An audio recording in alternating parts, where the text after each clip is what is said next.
जगन्नाथ कृष्ण श्री चैतन्य महाप्रभु ने ईश्वर को नित्यम अद्वैत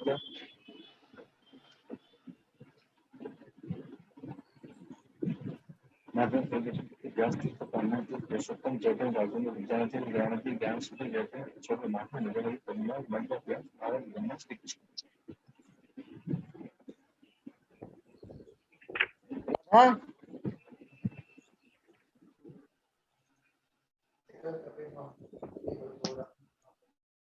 हरे कृष्णा। आप सब लोग का स्वागत है। हम लोग स्टडी कर रहे हैं भगवत गीता आपके भक्ति शास्त्री कोर्स में, और हम लोग अभी तक 13वें अध्याय के लास्ट टाइम हमने किया था लास्ट का श्लोक 26 श्लोक, अन्य एवं अजानंत श्रुत्वा अन्येभ्य उपासते तेपि च अतितरन्ति एवं मृत्युश्रुति परायण। जिन व्यक्तियों को नारायण परायण होना है उन्हें श्रुति परायण होना पड़ेगा। ये लास्ट का हमारा श्लोक था, और प्रभुपाद परपट में कहते हैं specially chanting of the holy name, महामंत्र, इसे हमें सुनना चाहिए, खास करके शुद्ध भक्तों के मुख से, जैसे प्रभुपाद या फिर जो प्रभुपाद के शिष्य हैं हमारे संप्रदाय में, तो उनसे अगर हम सुनेंगे महामंत्र तो हम लोग शुद्ध हो जाएंगे। अब इसके बाद ये लास्ट का सेक्शन है 27 to 35। इस सेक्शन को मैंने नाम दिया था ज्ञान चक्षु। ये बोनस सेक्शन है, क्योंकि इस सेक्शन में अभी आपको एक ज्ञानी का विजन कैसा होना चाहिए उसके बारे में बतलाया जाएगा, इस दुनिया को देखने का। और मोर और लेस इस चैप्टर का एक ओवरऑल समरी मिलेगा आपको यहाँ पे इस लास्ट के इन 5-6 श्लोकों में। तो एडिशनल सेक्शन है, बोनस सेक्शन है ज्ञान चक्षु। जो आपने कुछ सेक्शन यहाँ पे जो तीसरे अध्याय में सुने थे उसके काइंड ऑफ आपको यहाँ पे वर्सेस मिलेंगे आपको। अभी शुरू करते हैं 27। यावत् संजायते किंचित् किंचित् सत्वं स्थावर जंगमम्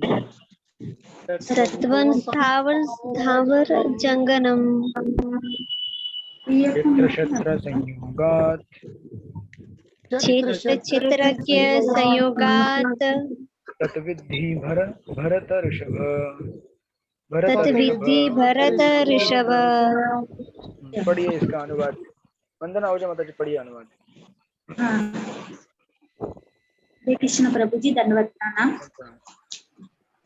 हे भारतवर्षियों में श्रेष्ठ, यह जन्म ले कि चर तथा अचर जो भी तुम्हें अस्तित्व में दिख रहा है वह कर्म क्षेत्र तथा क्षेत्र के ज्ञाता का सहयोग मात्र है। हरे कृष्ण, धन्यवाद। तो अगेन कर्म क्षेत्र मतलब एकदम शुरू में जो बताया गया था क्षेत्र और क्षेत्रज्ञ, बेसिकली अभी रिवाइज कर रहे हैं पूरा भगवान। तो क्षेत्र और खास करके हमारा कर्म क्षेत्र मतलब है शरीर, राइट, या फिर कोई भी चीज दुनिया में जो दिखती है वो दो चीजों के अस्तित्व से आती है, जीव और जड़ पदार्थ। जैसे यहाँ पे प्रभुपाद कह रहे हैं इस श्लोक में ब्रह्मांड की सृष्टि के भी पूर्व से अस्तित्व में रहने वाली प्रकृति तथा जीव दोनों की व्याख्या की गई है। जो कुछ भी उत्पन्न किया जाता है वह जीव तथा प्रकृति का सहयोग मात्र होता है। यानी कि अगर भौतिक जगत भी देखें तो ये भौतिक जगत कहाँ से आता है, कहाँ से आता है भौतिक जगत? भगवान से आता है। यस, तो भगवान महाविष्णु के शरीर से, मतलब ये महाविष्णु के अंदर ही रहता है, तो प्रकट कर देते हैं इसको। तो it is nothing but energy of भगवान। अभी भगवान जीव है, एक तो सुप्रीम लिविंग एंटिटी है, साधारण जीव नहीं है वो। उसी तरह से यहाँ पे लिख रहे हैं कि जो भी हम यहाँ पे देख रहे हैं, वृक्ष, पर्वत आदि ऐसी अनेक अभिव्यक्तियां हैं जो गतिशील नहीं है, यानी कि स्थावर। इस श्लोक में बताया गया स्थावर यानी कि एक जगह पे स्टेशनरी है, हिलते नहीं डुलते नहीं वो। इनके साथ ऐसी अनेक वस्तुएं हैं जो गतिशील हैं, राइट। जो गतिशील कौन है? तो सारे जीव हैं जो घूमने वाले हैं, फिरने वाले हैं। इनके साथ सॉरी, ये सब भौतिक प्रकृति तथा परा प्रकृति अर्थात जीव के सहयोग मात्र है। जैसे कोई भी अगर पेंटिंग लेंगे, अभी जिसको ज्ञान नहीं है पेंटिंग किसने बनाया, वो तो बोलेगा पेंटिंग पहले से था, बराबर, पहले से था बोलेगा पेंटिंग है, या बाय चांस निर्माण हुआ है। जैसे आज के तथाकथित आधुनिक शिक्षा हमें यही बताती है, बाय चांस आ गया वो। ये पर्वत कैसे आ गया, ये सृष्टि कैसे निर्माण हुई, इंसान कैसे हुआ, या तो उसको कोई भौतिक कारण देंगे वो लोग कि कोई छोटा सा चीज था अपने आप आ गया हो, और उसमें बड़ा बड़ा होते होते होते उसमें से फिर पहले छोटा कीट था, फिर बाद में कीट का वनस्पति बन गया, ये बन गया, खरगोश बन गया, फिर फाइनली बंदर बन गया, फिर इंसान बन गया, बराबर। बट अगर आप देखेंगे ठीक ठीक से तो ये जो शरीर है इसको निर्माण करने वाला कौन है? एक्चुअली देखा जाए निर्माण तो भगवान ने किया है भौतिक पदार्थों को, लेकिन इसको ये शेप, अभी ये जो जैसे मेरा शरीर है और मेरे सामने दीवार है, इन दोनों में कुछ फर्क नहीं है एक्चुअली देखा जाए तो। आप जहाँ बैठे हैं आपके बाजू में, जैसे आपके आगे पीछे जो दीवार है या घर है और आपका शरीर, कुछ भी अंतर नहीं है। सेम तत्व इसके अंदर भी है उसके अंदर भी है, लेकिन उसको एक अलग शेप मिला है, इसको एक शेप मिला है, क्योंकि इसमें जो आत्मा बैठा है उसने ये शेप निर्माण कर लिया, और ये जो दीवार है उसको आपने एक शेप दिया इसलिए वैसा बन गया। तो जो भी अस्तित्व में है वो basically is a interaction of living entity and matter, right. तो अगर ये विजन हमारे पास रहेगा तो इस विजन से क्या होता है कि हर चीज इक्वेलिटी में देख सकते हैं हम लोग, जो कि आगे जाके आएगा उसका विवेचन। लेकिन this is the vision of a ज्ञानी। ये जो ज्ञानी रहता है कोई भी व्यक्ति, उसका ये दृष्टि रहता है हर चीज को देखने का, कि हर चीज को निर्माण करने वाला, बनाने वाला ये कॉम्बिनेशन है लिविंग एंटिटी और मैटर का, राइट। तो ऑफकोर्स ये चीज बहुत पहले से ही बताती जा रही है हमको, जो कि अध्याय से हम लोग पढ़ते आ रहे हैं।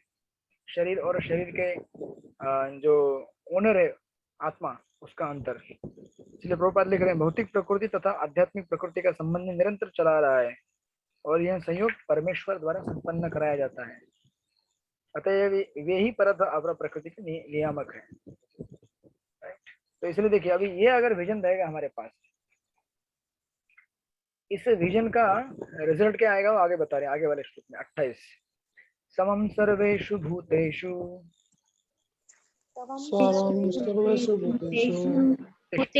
परमेश्वरम शान्तं परं परमेश्वरं विनश्यसु अविनश्यस्तम विनश्यतु अनविनश्यतं यः पश्यति स पश्यति यः पश्यति स पश्यति।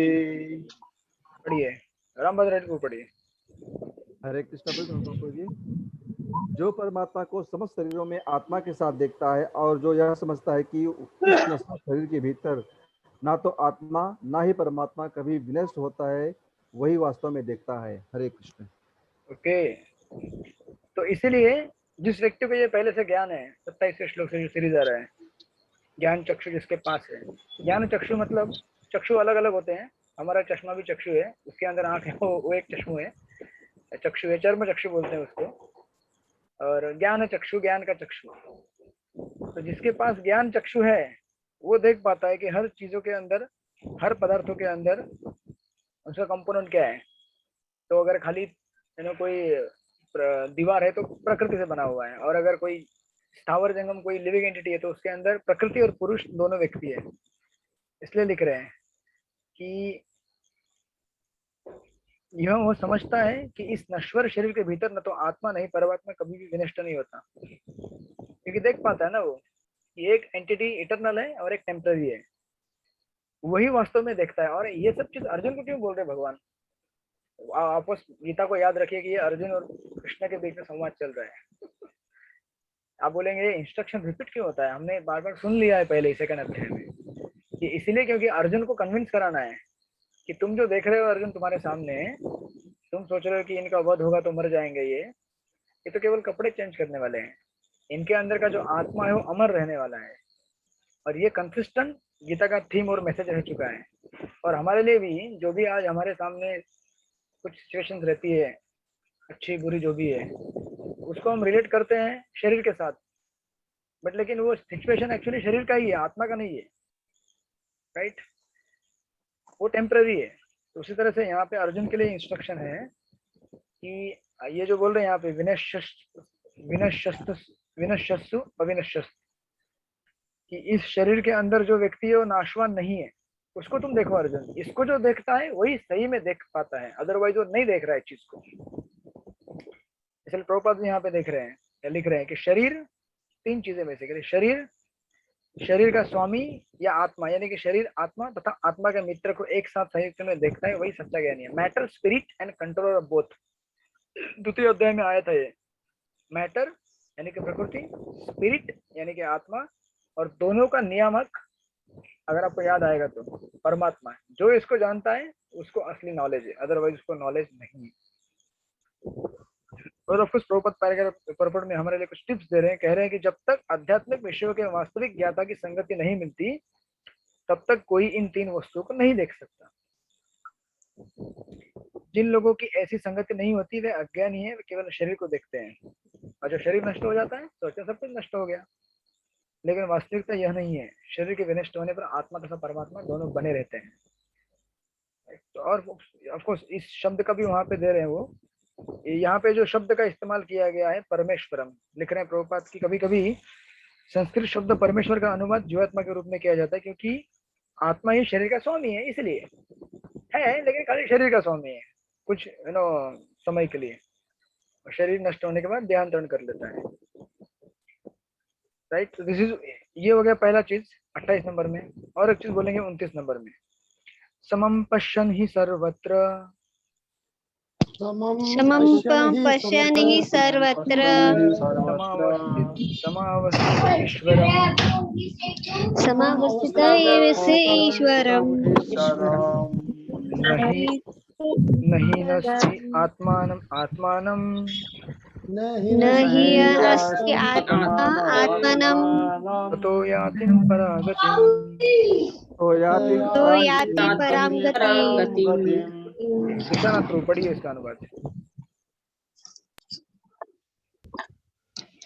हाँ जो व्यक्ति परमात्मा को सर्वत्र तथा प्रत्येक जीव में समान रूप में वर्तमान देखता है, वह अपने मन के द्वारा अपने आप को भ्रष्ट नहीं करता। इस प्रकार वह दिव्य गंतव्य के प्राप्त करता है। Very important shloka, thank you so much. देखिए बहुत सुंदर चीज हमें बताई गई है। अपने आप को अगर हमें भ्रष्ट नहीं करना है, अपने आप को अपने मन से, यानी कि हम आत्मा है और हमारे पास एक सॉफ्टवेयर दिया गया है, जो सॉफ्टवेयर एक्चुअली लोगों की गलतियां ढूंढता है, लोगों की कमियां ढूंढता है, इसने मुझे वो किया, उसने ये किया, ये है वो है फलाना फलाना। तो उससे अगर बचना है तो हमें क्या करना पड़ेगा, ये विजन लाना पड़ेगा।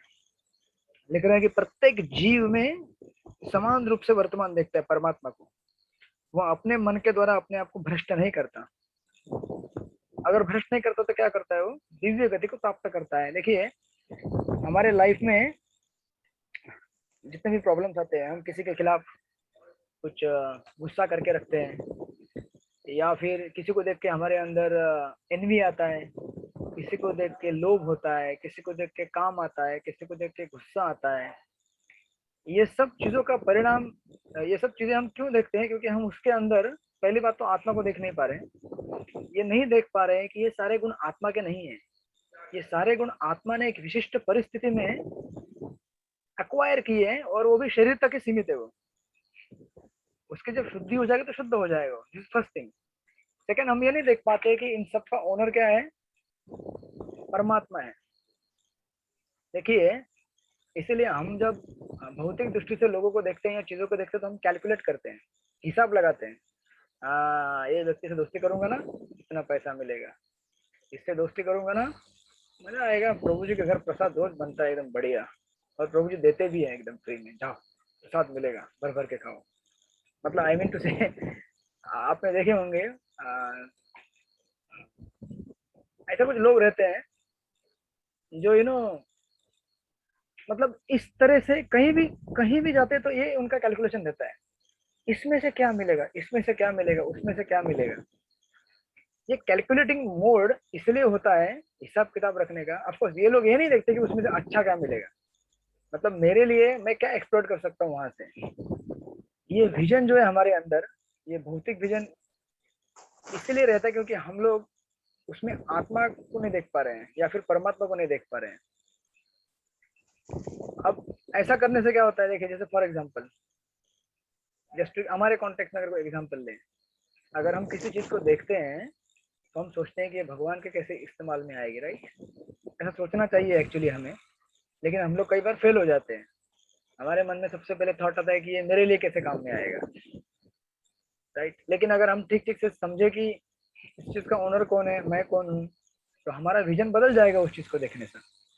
अगर उस चीज को उस तरह से देखेंगे तो फिर जो कर्मिक रिएक्शन हमें मिलता है वो मिलेगा नहीं। इसलिए देखिए किसी भी वस्तु को देखते समय उसका हमें डिवोशनल इंटरप्रिटेशन करना चाहिए, उसको भक्ति के एंगल से देखना चाहिए कि भक्ति के हिसाब से इसका क्या अर्थ है। जैसे आप अगर देखेंगे भागवत में कई उदाहरण में लास्ट टाइम आपको बताया था, जैसे विदुर जी को दुर्योधन ने जब अपमानित करके सभा से भेज दिया, बोले तुमको मैं केवल तुम्हारी सांस के साथ छोड़ रहा हूँ और कुछ भी तुम्हारा अधिकार नहीं है। हालांकि थे उनके अंकल, बड़े मिनिस्टर थे, वो अपने सगे थे, लेकिन दुर्योधन के अंदर क्या मेंटेलिटी है, इनमें से कुछ फायदा नहीं होने वाला, ये अंकल हमारा साथ नहीं देगा, ये एकदम चमचा है कृष्ण का, तो भेज दो उसको। पांडवों का एकदम चहेता है वो। उसकी वजह से क्या होता है, जो बेनिफिट दुर्योधन को मिलने वाला था वो नहीं मिल पाया, because he is always thinking in terms of matter. ये नहीं देख पा रहा है कि ये व्यक्ति कौन है, या मैं कौन हूँ, ये विजन नहीं है। लेकिन विदुर जी ने कैसे देखा उसको, कृष्ण की इच्छा है कि मैं क्या करूं, ये सब अभी बहुत हो गया, राजपाट ये सब मैनेजमेंट बहुत हो गया, अभी मैं तीर्थ यात्रा का भ्रमण करूं। तो उन्होंने इस सिचुएशन का डिवोशनल इंटरप्रिटेशन निकाला। उन्होंने देखा कि भगवान कंट्रोल में है और भगवान जो चाहते हैं वो इस समय मेरे लिए अच्छा ही हो रहा है। अब वही व्यक्ति अगर हम में से कोई अगर उस जगह पे रहता तो क्या करता, अरे ऐसे कैसे तुम मेरे को ये कर रहे हो, मैं कोर्ट केस करूंगा तुम्हारे खिलाफ, पता है तुमको मेरी जायदाद है ये। तो ऑफकोर्स हमारे कॉन्टेक्स्ट में किसी का प्रॉपर्टी रहेगा तो मैं नहीं बोल रहा हूँ कि लड़ना नहीं चाहिए, जितना हो सके हमारा लीगल राइट है वो लेना चाहिए। बट यहाँ पे जो भगवान के अनन्य भक्त हैं या फिर हम जिस मार्ग की तरफ अग्रसर हो रहे हैं, इवेंचुअली हमें ये सोच लानी पड़ेगी हमारे अंदर। आज आपसे कुछ छीना जाता है तो आप संघर्ष करते हैं और उसे लीगली या कभी कभी इलीगली प्राप्त करने के लिए फाइटिंग करते हैं, झगड़ा करते, लड़ाई करते, बराबर। लेकिन अंत के क्षणों में जब हमसे ये शरीर छीना जाएगा तो आप क्या फाइट करेंगे, नहीं कर सकते ना फाइट। उस समय आपको एक दिन तो सरेंडर करना ही पड़ेगा ना। एक ऐसा फाइनल डे आएगा जब आपको बोलना पड़ेगा भगवान को, हाँ भगवान आपकी इच्छा है ना, मैं आप मेरे जर्नी में आगे बढ़ूं, आप मुझे आगे लेकर जाना चाहते हैं, लेट्स गो अहेड। एक दिन बोलना ही पड़ेगा ना।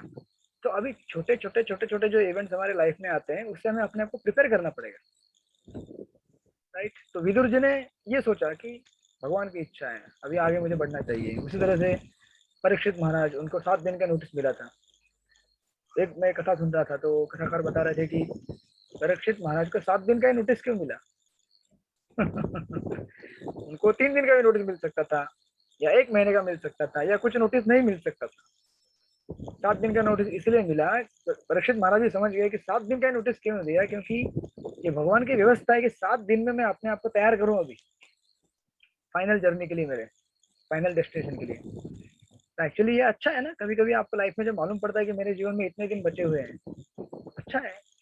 हम में से बहुत सारे लोगों को मालूम नहीं पड़ेगा कितने दिन बचे हमारे लाइफ में, कब हमारे साथ क्या होगा, नोबडी नोस। तो अगर मालूम पड़ेगा तो अच्छा है ना, बुरा नहीं है इसमें।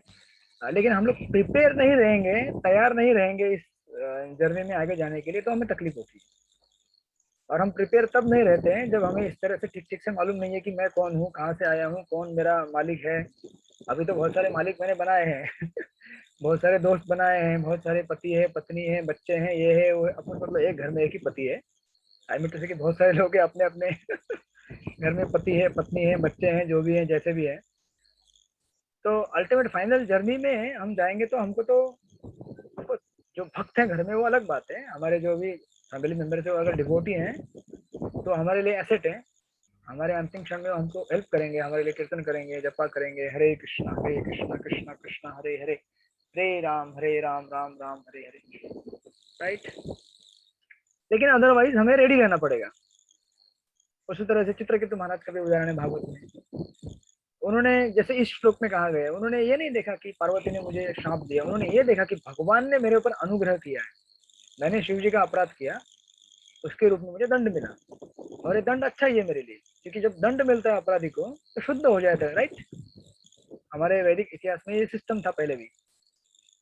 प्रभुपाद कई बार लेक्चर में बताते हैं कि आज से इवन 50 साल पहले कश्मीर में जो कश्मीर के राजा थे, अगर कोई चोरी करता था तो उसके हाथ काट दिए जाते थे। अब सोचिए जरा, आज के सिस्टम में अगर कोई चोरी करेगा, अगर उसके हाथ काट दिए जाए, कोई जरूरत करेगा चोरी करने की? करेगा? जब मालूम है कि भाई ऐसा करेंगे तो इतना दंड भयंकर मिलेगा। लेकिन ऑफकोर्स समय के साथ सब चीजें डाइल्यूट हो गई, बट टू पॉइंट टू से इज कि अगर किसी अपराधी को, समझो किसी ने अगर किसी का मर्डर किया है, तो अगर इस जन्म में उसे अगर फांसी की सजा मिलेगी तो उसका प्रायश्चित हो जाता है, तो अगले जन्म में फिर उसको भुगतना नहीं पड़ता। तो ये सब सिस्टम हमारे पास है, तो इसका एक इंटरप्रिटेशन हमें निकालना चाहिए, डिवोशनल इंटरप्रिटेशन, कि भगवान की इच्छा है, भगवान की, और क्योंकि भगवान को हर जगह देख पाना है ना, इसलिए भगवान को देखना पड़ेगा इसके लिए। इसलिए श्लोक में कहा गया है कि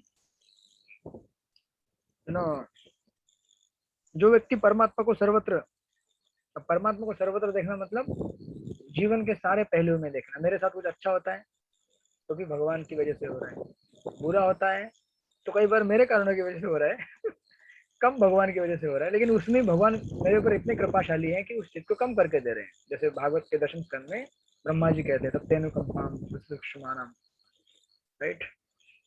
तो ऐसा अगर हम देखेंगे तो हम अपने आप को कभी भ्रष्ट नहीं करेंगे, और इस तरह से हम कैलकुलेट नहीं करेंगे खाली ये मेरे लिए बुरा है या अच्छा है, राइट। हम इसमें से ये हिसाब निकालेंगे कि मेरे भक्ति के लिए क्या अच्छा हो रहा है यहाँ पे। अगर भक्ति के लिए अच्छा हो रहा है, बढ़िया है, राइट। इसलिए अगर आप देखेंगे इवन जीसस क्राइस्ट के लाइफ में जितना प्रचार उन्होंने जीवित रहते हुए नहीं किया, उतना शरीर छोड़ने के बाद किया। क्योंकि जब उनके अनुयायियों ने देखा कि अरे हमारे लिए अपना शरीर त्याग दिया इन्होंने, हमारे लिए इतना बड़ा बलिदान दिया, तब क्रिश्चियनिटी का प्रचार एकदम मास स्केल में हुआ।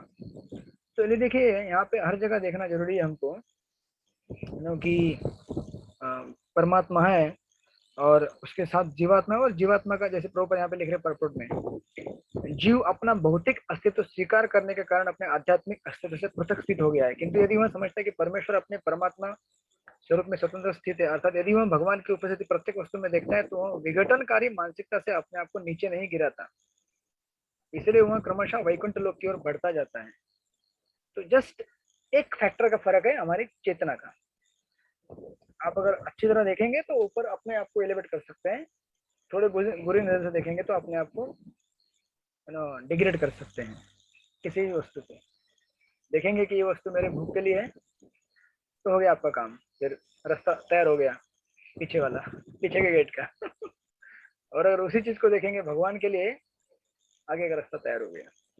It just a matter of consciousness, चेतना, उसको वहां पे डेवलप करना, ये यहाँ पे बताया जा रहा है ना। अभी इसके बाद अभी देखिए, अगर आप ये 30 श्लोक पढ़ेंगे, ऑलमोस्ट इसका समरी है पिछले 3-4 श्लोकों का। प्रकृति एव च कर्माणि प्रकृत्या एव च कर्माणि क्रियमाणानि सर्वशः क्रियमाणानि सर्वशः यः पश्यति तथात्मानं यः पश्यति तथात्मानम् अकर्तारं स पश्यति। कर्तारं स पश्यति। पढ़िए अनिता माता जी, अनुवाद पढ़िए इसका। यस प्रभु जी, हरे कृष्णा, धन्यवाद, प्रणाम प्रभु। या जो यह देखता है कि सारे कार्य शरीर द्वारा संपन्न किए जाते हैं, जिसकी उत्पत्ति प्रकृति से हुई है, और जो देखता है कि आत्मा कुछ भी नहीं करता, वही यथार्थ में देखता है। हरि बोल। ये श्लोक कौन से श्लोक से मिलता जुलता है? तृतीय अध्याय में सेम श्लोक है। करेक्ट, प्रकृति क्रियमाणानि गुणे कर्माणि सर्वशः अहंकार। तो वहां पे अज्ञानी व्यक्ति के बारे में बताया है कि वो जानता नहीं कि सारे कार्य प्रकृति द्वारा किए जाते हैं, और यहाँ पे जो व्यक्ति है वो जानता है कि सारे कार्य कौन कर रहा है, प्रकृति कर रही है, सारे कार्य शरीर से संपन्न हो रहे हैं, इसकी उत्पत्ति प्रकृति से हुई है, और जो देखता है कि आत्मा कुछ भी नहीं करता है, राइट। तो ऑफकोर्स यहाँ पे अभी प्रकृति करती है, इसलिए कहा गया है क्योंकि अभी तक ये जो ज्ञानी व्यक्ति है नॉलेज में ज्यादा इवॉल्व नहीं हुआ है। करने वाला तो कौन है, भगवान है कराने वाले, प्रकृति तो एक मीडियम है, राइट। जब भगवान सैंक्शन करते हैं परमात्मा तभी कुछ कार्य घटित होते हैं। तो ऑफकोर्स ये चेतना में ज्यादा इवॉल्व नहीं है, इसीलिए इसको क्या कहा गया है यहाँ पे, प्रकृति डूअर है। तो चलेगा, कोई बात नहीं, प्रकृति डूअर है यहाँ पे, है ना। जैसे फॉर एग्जाम्पल कोई अच्छा गाता है, कोई अच्छा बोलता है, या कोई अच्छा पेंटिंग करता है, ये सब कौन करता है, भगवान की तरह होता है। हाँ, लेकिन अभी यहाँ पे कौन कर रहा है, प्रकृति। आपको अगर डिटैच रहना है ये जानना पड़ेगा कि ये सब कौन कर रहा है, प्रकृति कर रही है। शरीर से हो रहा है। मैं आपको एक कोटेशन पढ़ के शरीर सुनाता हूँ, बराबर, शरीर, लेकिन उसका प्रोग्रेशन देखिए क्या होता है। प्रभुपाद का छोटा बुक है मैचलेस गिफ्ट शॉप, उसमें प्रभुपाद लिखते हैं जगह पे कि यू नो सब कुछ जो हमारे पास है, हमने जो बनाया है, घर, बंगला, गाड़ी, गृहस्थी, ये सब क्या है एक्चुअली, हमारा नहीं है। प्रभुपाद देखो कैसे एक एक लेवल जाते हैं ऊपर। हमारा इसलिए नहीं है क्योंकि ये सब पृथ्वी, जल, अग्नि, आकाश, ये सब एलिमेंट हमने कहाँ से उठाया है, कहाँ से उठाया, प्रकृति से उठाया है। हमने बस थोड़ा उसको लेके, वो जमीन में गिरा हुआ था तो उसका हमने ईंट बनाया, पत्थर बनाया और खड़ा कर दिया बिल्डिंग। फिर आगे बोलते, कोई बोलेगा अरे लेकिन मैंने मेरे मेहनत से बनाया, तो प्रभु बोलते हैं मेहनत, ये मेहनत भी कृष्णा का ही है। और कोई बोलेगा कि ये मैंने अपने हाथ से बनाया है, एज इट इज बोल रहा हूँ मैं, अभी वो वर्ड मुझे याद है, हाथ से बनाया। प्रभु बोलते हैं कि लेकिन आपका हाथ तो आपका हाथ नहीं है, आपका हाथ तो कृष्ण का हाथ है।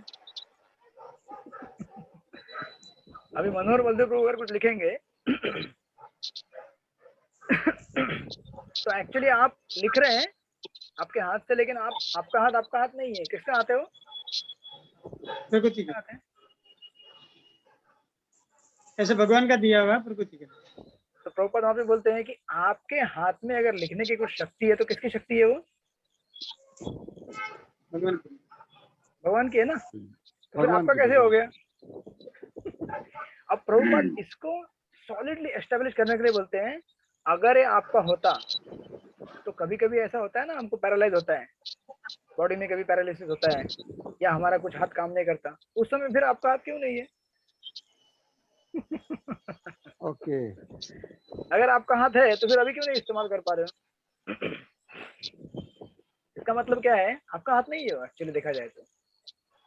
ऑफकोर्स आत्मा का केवल इच्छा होता है, और इच्छा के बेस के ऊपर सारी चीजें उसको सप्लाई की जाती हैं। आपका इच्छा है कि भगवान के लिए कुछ पेंटिंग करूं, तो उसके हिसाब से भगवान सारी अरेंजमेंट कर देते हैं। इसका मतलब अरेंज करने वाला कोई और तो आपका है ही नहीं, वो एक्चुअली देखा जाए तो it doesn't belong to you. Manohar Baldev Prabhu, आप कन्विंस है कि नहीं है। यस यस बिल्कुल प्रभु जी मैं कन्विंस नहीं इसमें। आपको अगर ये जानना होगा तो कभी आप लिखने की कोशिश कीजिए, और आप लिख नहीं पा रहे, हाथ कांप रहे हैं, क्यों कांप रहे हैं, कुछ तो गड़बड़ हो गया। कुछ किसी का हाथ में गड़बड़ ना हो, आप लिखे ठीक से, लेकिन मैं एग्जांपल दे रहा हूँ। कभी कभी किसी व्यक्ति को रात को नींद नहीं आती, कुछ उसको क्या बोलते हैं, रात को नींद ना आने की एक बीमारी रहती है, राइट। तो सोने की कोशिश करता है, हाँ बराबर, सोने की कोशिश करता है, सो नहीं पाता है। क्यों नहीं सोने पाता। अगर तुम्हारा शरीर है, तुम अगर इतना दादागिरी करते हो बाकी टाइम में, ये मेरा शरीर है, ये मेरा घर है, मेरा ये है वो है, तो अभी क्यों नहीं सो पा रहे हो तुम।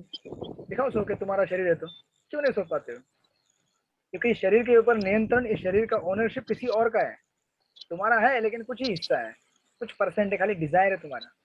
Just by the desire you have this, right. Of course Baldev Vidyabhushan आगे जाके उसको और क्लैरिफाई करेंगे ये चीज एक्चुअली है क्या, इवन लास्ट के श्लोक में। बट हियर यहाँ पे ये श्लोक से हमें ये बताने का कोशिश कर रहे हैं भगवान की यू नो इस शरीर के अंदर बहुत सारे विकार उत्पन्न होते रहते हैं। इस शरीर से कभी काम उत्पन्न होता है, कभी क्रोध उत्पन्न होता है। तो ज्ञानी व्यक्ति देखता है कि ये सारे शरीर के सिम्टम्स है, मेरे नहीं है। आपको समझ में आ रहा है। नहीं समझ में आ रहा है, बाउंसर जा रहा है। आ रहा है। लेकिन ये आ अभी रहा है आपको प्रभु जी। हाँ आ रहा है, फिर भी नहीं समझ में आ रहा है। क्यों? क्योंकि हम लोग अभी भी क्या है शरीर से बहुत ही आसक्त हैं अभी। शरीर हमसे हाँ, जैसे जैसे हम एडवांस होते जाएंगे, जैसे जैसे ठीक ठीक से हरे कृष्ण कृष्ण हरे कृष्ण कृष्ण हरे कृष्ण कृष्ण हरे हरे राम हरे हरे हरे राम राम राम हरे राम राम हरे राम हरे। राम। ठीक से हम योगा करेंगे, योगी बनेंगे, धीरे धीरे हमें समझ में आएगा कि अरे भैया शरीर में जो एक्टिविटी होती है वो मेरी एक्टिविटी नहीं है। अरे इसी तरह से तो ज्ञानी लोग विरक्त रहते हैं ना शरीर से। तो ऑफकोर्स देखिए, this is one type of विरक्ति जो ज्ञानी व्यक्ति करते हैं। अगर शरीर में काम उत्पन्न हुआ, मैं थोड़ी शरीर हूँ, शरीर में तो काम उत्पन्न होना, शरीर देखे ना, मुझे क्या है, मैं उसमें इन्वॉल्व नहीं होने वाला। शरीर में भूख लग रही, मैं थोड़ी शरीर हूँ, शरीर को भूख लगे, मेरे को थोड़ी लग रही है। तो विरक्त हो जाते हो, कुछ नजर नहीं है।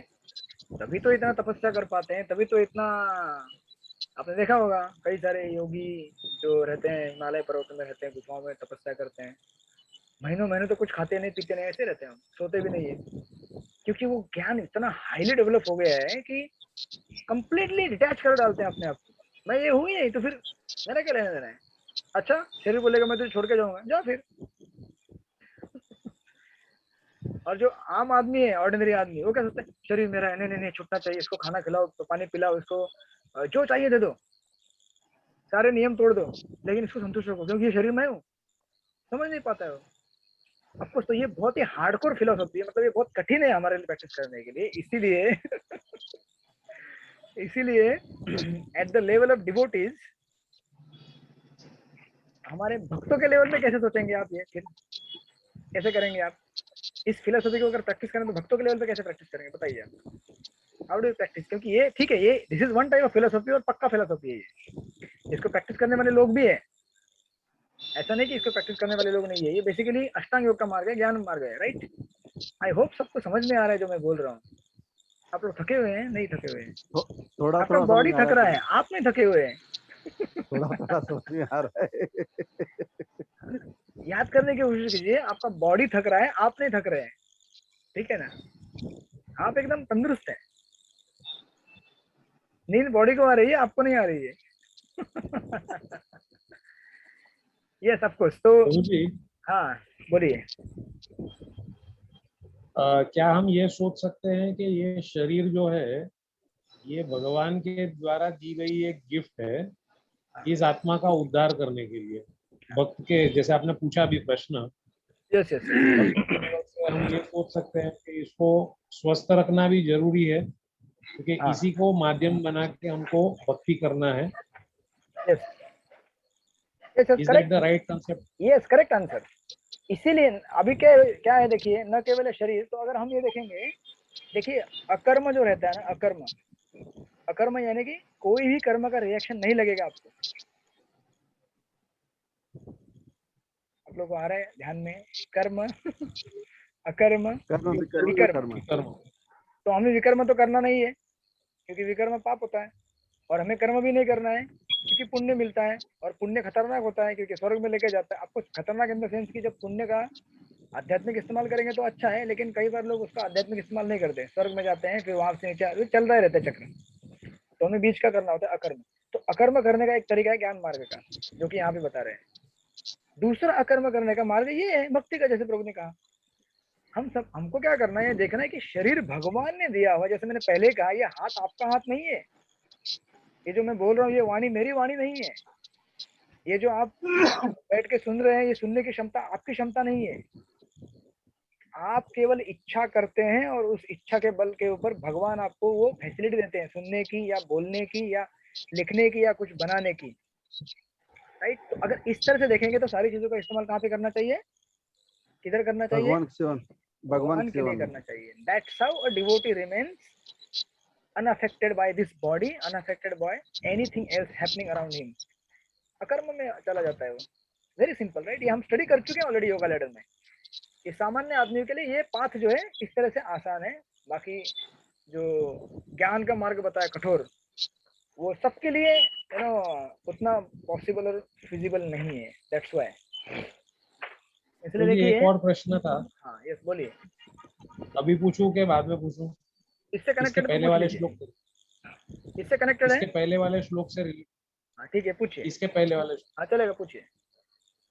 आपने उदाहरण दिया विदुर जी का हाँ कि जो परिस्थिति आई उनके ऊपर जहाँ पे दुर्योधन ने उनको राज्य से निष्कासित कर दिया, बोले खाली आपकी श्वास के ऊपर आपका अधिकार है, और एक भक्त के रूप में विदुर जी ने उसको पॉजिटिवली लिया कि मुझे तीर्थाटन करने का समय मिला है, मैं सब कुछ छोड़ के तीर्थाटन करता हूँ, बराबर, ये उन्होंने पॉजिटिवली लिया। करेक्ट। उनके साथ भी अन्याय हुआ, और ऐसा ही उदाहरण जो है भगवत गीता में ही अर्जुन के साथ आता है, करेक्ट। जहाँ पे युधिष्ठिर महाराज के साथ भी जो है दुर्योधन ने अन्याय किया, 5 गांव देने को भी मना कर दिया, तो वहां पे भगवान ने उनको युद्ध करने के लिए कहा।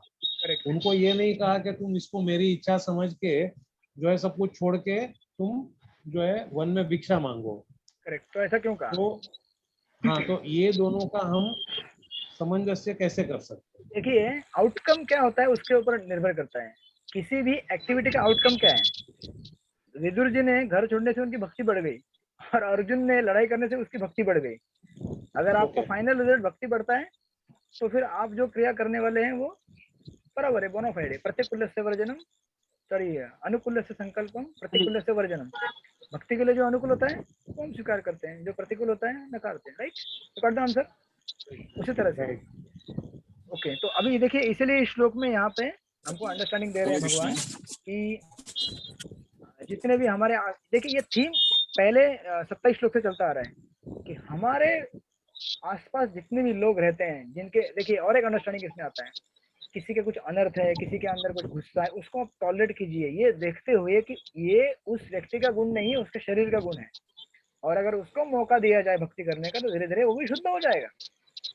उसको नकार के, उसको रिजेक्ट करने की जरूरत नहीं है आपको। ये व्यक्ति ऐसा वैसा, अरे भैया ये प्रॉपर्टी उसका नहीं है, उसके शरीर का है। Give him some chance and then he will get rectified. Right, तो this is the vision of ज्ञानी। इसलिए भागवत के आप दूसरे भी उदाहरण देखेंगे, पृथु महाराज और इंद्र का जो प्रसंग आया था चतुर्थ स्कंद में, तो पृथु महाराज को समझाने के लिए स्वयं कौन आ गए? भगवान विष्णु आ गए ब्रह्मा जी आए, और एक्चुअली उन्होंने इंद्र को नहीं समझाया, पृथु महाराज को समझाया। अरे क्यों लड़ते हो फालतू में तुम इसके साथ? जैसे घर में कभी कभी 2 बच्चे लड़ते हैं ना, एक बड़ा बच्चा होता है, एक छोटा बच्चा होता है, तो माँ किसको समझाती है? किसको समझता है? उसको, बड़े को समझाती है। अरे क्यों लड़ता है उससे, वो नहीं मानेगा, छोड़ देना उसको। तो भगवान क्या करते हैं? अपने भक्तों को समझाते हैं नॉन डिवोटी को नहीं समझाने जाते, भक्तों को समझाते हैं, छोड़ देना उसको। क्यों? तो ऑफकोर्स यहाँ पे इंद्र नॉन डिवोटी नहीं, डिवोटी है, लेकिन डिवोटी है अपने एक लेवल का डिवोटी है, जो कॉन्शियसनेस उतना ही लिमिटेड है। लेकिन पृथु महाराज को समझाया कि अरे तुमको मुझे प्रसन्न करना है ना, तो मैं प्रसन्न क्या 100 एक करने से होऊंगा क्या? तुम 99 पूरे करो, मैं प्रसन्न हो जाऊंगा। और इंद्र ने एक रोका, उसको लगा कि मैं जीत गया, वाह वाह वाह, मैंने रोक दिया, लेकिन भगवान उससे प्रसन्न नहीं हुए। तो कभी कभी हार के भी जीता जाता है कभी कभी हार के भी जीता जाता है, और खास करके जब अहंकार की लड़ाई होती है तो उसमें हार के ही जीता जाता है। अहंकार की जब लड़ाई होती है तो उसमें जीत के नहीं जीता जाता है। अहंकार की लड़ाई में जो जीतता है वो एक्चुअली लूजर रहता है, और जो लूजर रहता है वो विनर रहता है। आप एक्सपीरियंस कीजिए, कभी घर में झगड़ा होता है ना आपके साथ, 2 पति पत्नी या बच्चों के, या फिर किसी के साथ भी कभी भी कोई झगड़ा होगा, या आश्रम में कभी 2 ब्रह्मचारी के बीच में झगड़ा होता है, तो अगर कुछ किसी ने बोल दिया चुप रहने का, तो चुप रहना ही मतलब आपकी जीत होती है सामने वाला चिढ़ जाता है, अरे तू क्यों नहीं जवाब दे रहा है मेरा, मतलब मैंने क्या कर दिया, कंट्रोल हो गया, मैं शांत हो गया, तो वो जीत गया और जितना आप एजिटेट करेंगे, जितना आप दिखाने की कोशिश करेंगे, मतलब आप उतना क्या हो रहे हैं, गुस्सा हो रहे हैं, एजिटेट हो रहे हैं, ये न जानते हुए कि ये सब शरीर की क्रियाएं हैं, मेरी क्रियाएं नहीं है। किसी के अंदर कुछ अनर्थ है तो उसके शरीर के अंदर है ना, वो उसका नहीं है। ऐसी कुछ चीजें हैं, तो ये हम ऐसे प्रैक्टिकली अप्लाई कर सकते हैं हमारे डे टू डे लाइफ में। उसके शरीर का अनर्थ यदि नुकसान कर रहा है, तो ऑफकोर्स हमें जितना हो सके उतना करेक्ट करने की कोशिश करना चाहिए। मैं ये नहीं कह रहा हूँ कि हमें फिर निगलेक्ट करना चाहिए, अरे वो शराब पी रहा है, अरे उसके शरीर का प्रॉब्लम है वो हमें करेक्शन करने, देखिए पृथु महाराज ने और बाकी ऋषि मुनियों ने भी इंद्र को समझाने की कोशिश किया, रोकने की कोशिश की, लेकिन नहीं माना वो। फिर भगवान खुद आए, बोले अरे छोड़ दे, वो नहीं मानने वाला। इसी तरह से कोई अगर के शराब पी रहा है तो उसको समझा सकते हैं कि भाई मत पी, लेकिन वो कुछ लिमिट के बाद नहीं मान रहा है तो फिर समझ जाने का कि अभी इसको टाइम लगेगा, इसके बॉडी का लिमिटेशन है ये, उसको भक्ति कर, इससे फिर अच्छा क्या है, आप उसको भक्ति करने का मौका दीजिए। ये जाके बार बार समझाना कि शराब मत पियो, उससे अच्छा आप कुछ उसको भक्ति के चीजें डायरेक्टली इनडायरेक्टली दीजिए उसको, तो चेंज आएगा लाइफ में, अदरवाइज चेंज नहीं आएगा। Like that. ओके, तो देखिए इसी को अब आगे यहाँ पे बढ़ा रहे हैं 31 में। यदा भूत पृथक भावम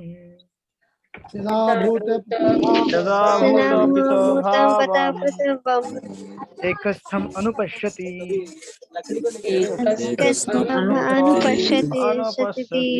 तत एव च विस्तारम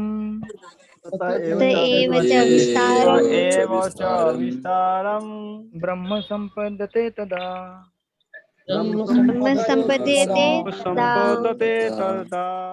ठीक है, सत्यभामा माता जी आप हैं यहाँ पे? Would you like to read? हाँ पढ़िए, आप पढ़ना चाहेंगे? पढ़िए माता जी। जब विवेकवान व्यक्ति आवाज आ रही प्रभु जी? हाँ ये आ रही है, पढ़िए। जब विवेकवान व्यक्ति की विभिन्न भौतिक शरीरों के कारण विभिन्न स्वरूपों को देखना बंद कर देता है तो यह देखता है कि किस प्रकार से जीव सर्वत्र फैले हुए हैं, तो वह ब्रह्म बोध को प्राप्त होता है। Okay, Hare Krishna. Thank you. Morals एक समरी करा रहे हैं आप हमको इस लास्ट के। तो इसी तरह से हमको क्या देखना है, हर जगह पे भगवान और जीव को देखना है। प्रभुपाद लिख रहे हैं, जब मनुष्य देखता है कि विभिन्न जीवों के शरीर उस जीव की विभिन्न इच्छाओं के कारण उत्पन्न हुए हैं और वे आत्मा से किसी तरह संबंध नहीं है, तो वह वास्तव में देखता है। राइट, तो जस्ट लाइक समरी प्रीवियस श्लोक का, तो आप आगे पढ़ लेना। उसमें हम आगे जैसे एक दो लाइन पढ़ लेता हूँ आगे का। देखिए प्रभुपाद नीचे से तीसरी लाइन में लिख रहे हैं, जब कोई इसे देख पाता है तो उसे आध्यात्मिक दृष्टि प्राप्त होती है। इस प्रकार जो मनुष्य पशु ऊंच नीच आदि के भेदभाव से मुक्त हो जाता है, उसकी चेतना शुद्ध हो जाती है और वह अपने आध्यात्मिक स्वरूप में कृष्ण भावनामृत विकसित करने में समर्थ होता है। Very important line, punch line हमारे लिए। ये एक्चुअली प्रैक्टिकल एप्लीकेशन होता है शास्त्रों का, जो कि हम कई बार नहीं करते हैं। क्लास हो गया, बस हो गई क्लास, एग्जाम में मार्क्स मिल गए। लेकिन प्रैक्टिस कीजिए, क्लास हो जाएगा ना, उसके बाद आप देखिए आपके घर में किसी के साथ झगड़ा हुआ है, कोई कुछ बोल रहा है, या हमारा पड़ोसी ऐसा है, या वो ऐसा है वैसा है, प्रैक्टिस कीजिए इस प्रिंसिपल से, तो आपको साक्षात्कार प्राप्त होगा इस चीज का। राइट, तो अभी आगे प्रभुपाद कह रहे हैं कि तब वह वस्तु को जिस रूप में देखता है उसे अगले श्लोक में बताया गया है। देखिए, अनादित्वात् निर्गुणत्वात् निर्गुणवत्वात् परमात्मा अयम् अव्ययम्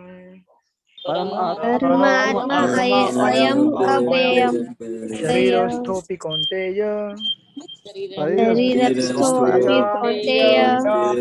न करोति न लिप्यते।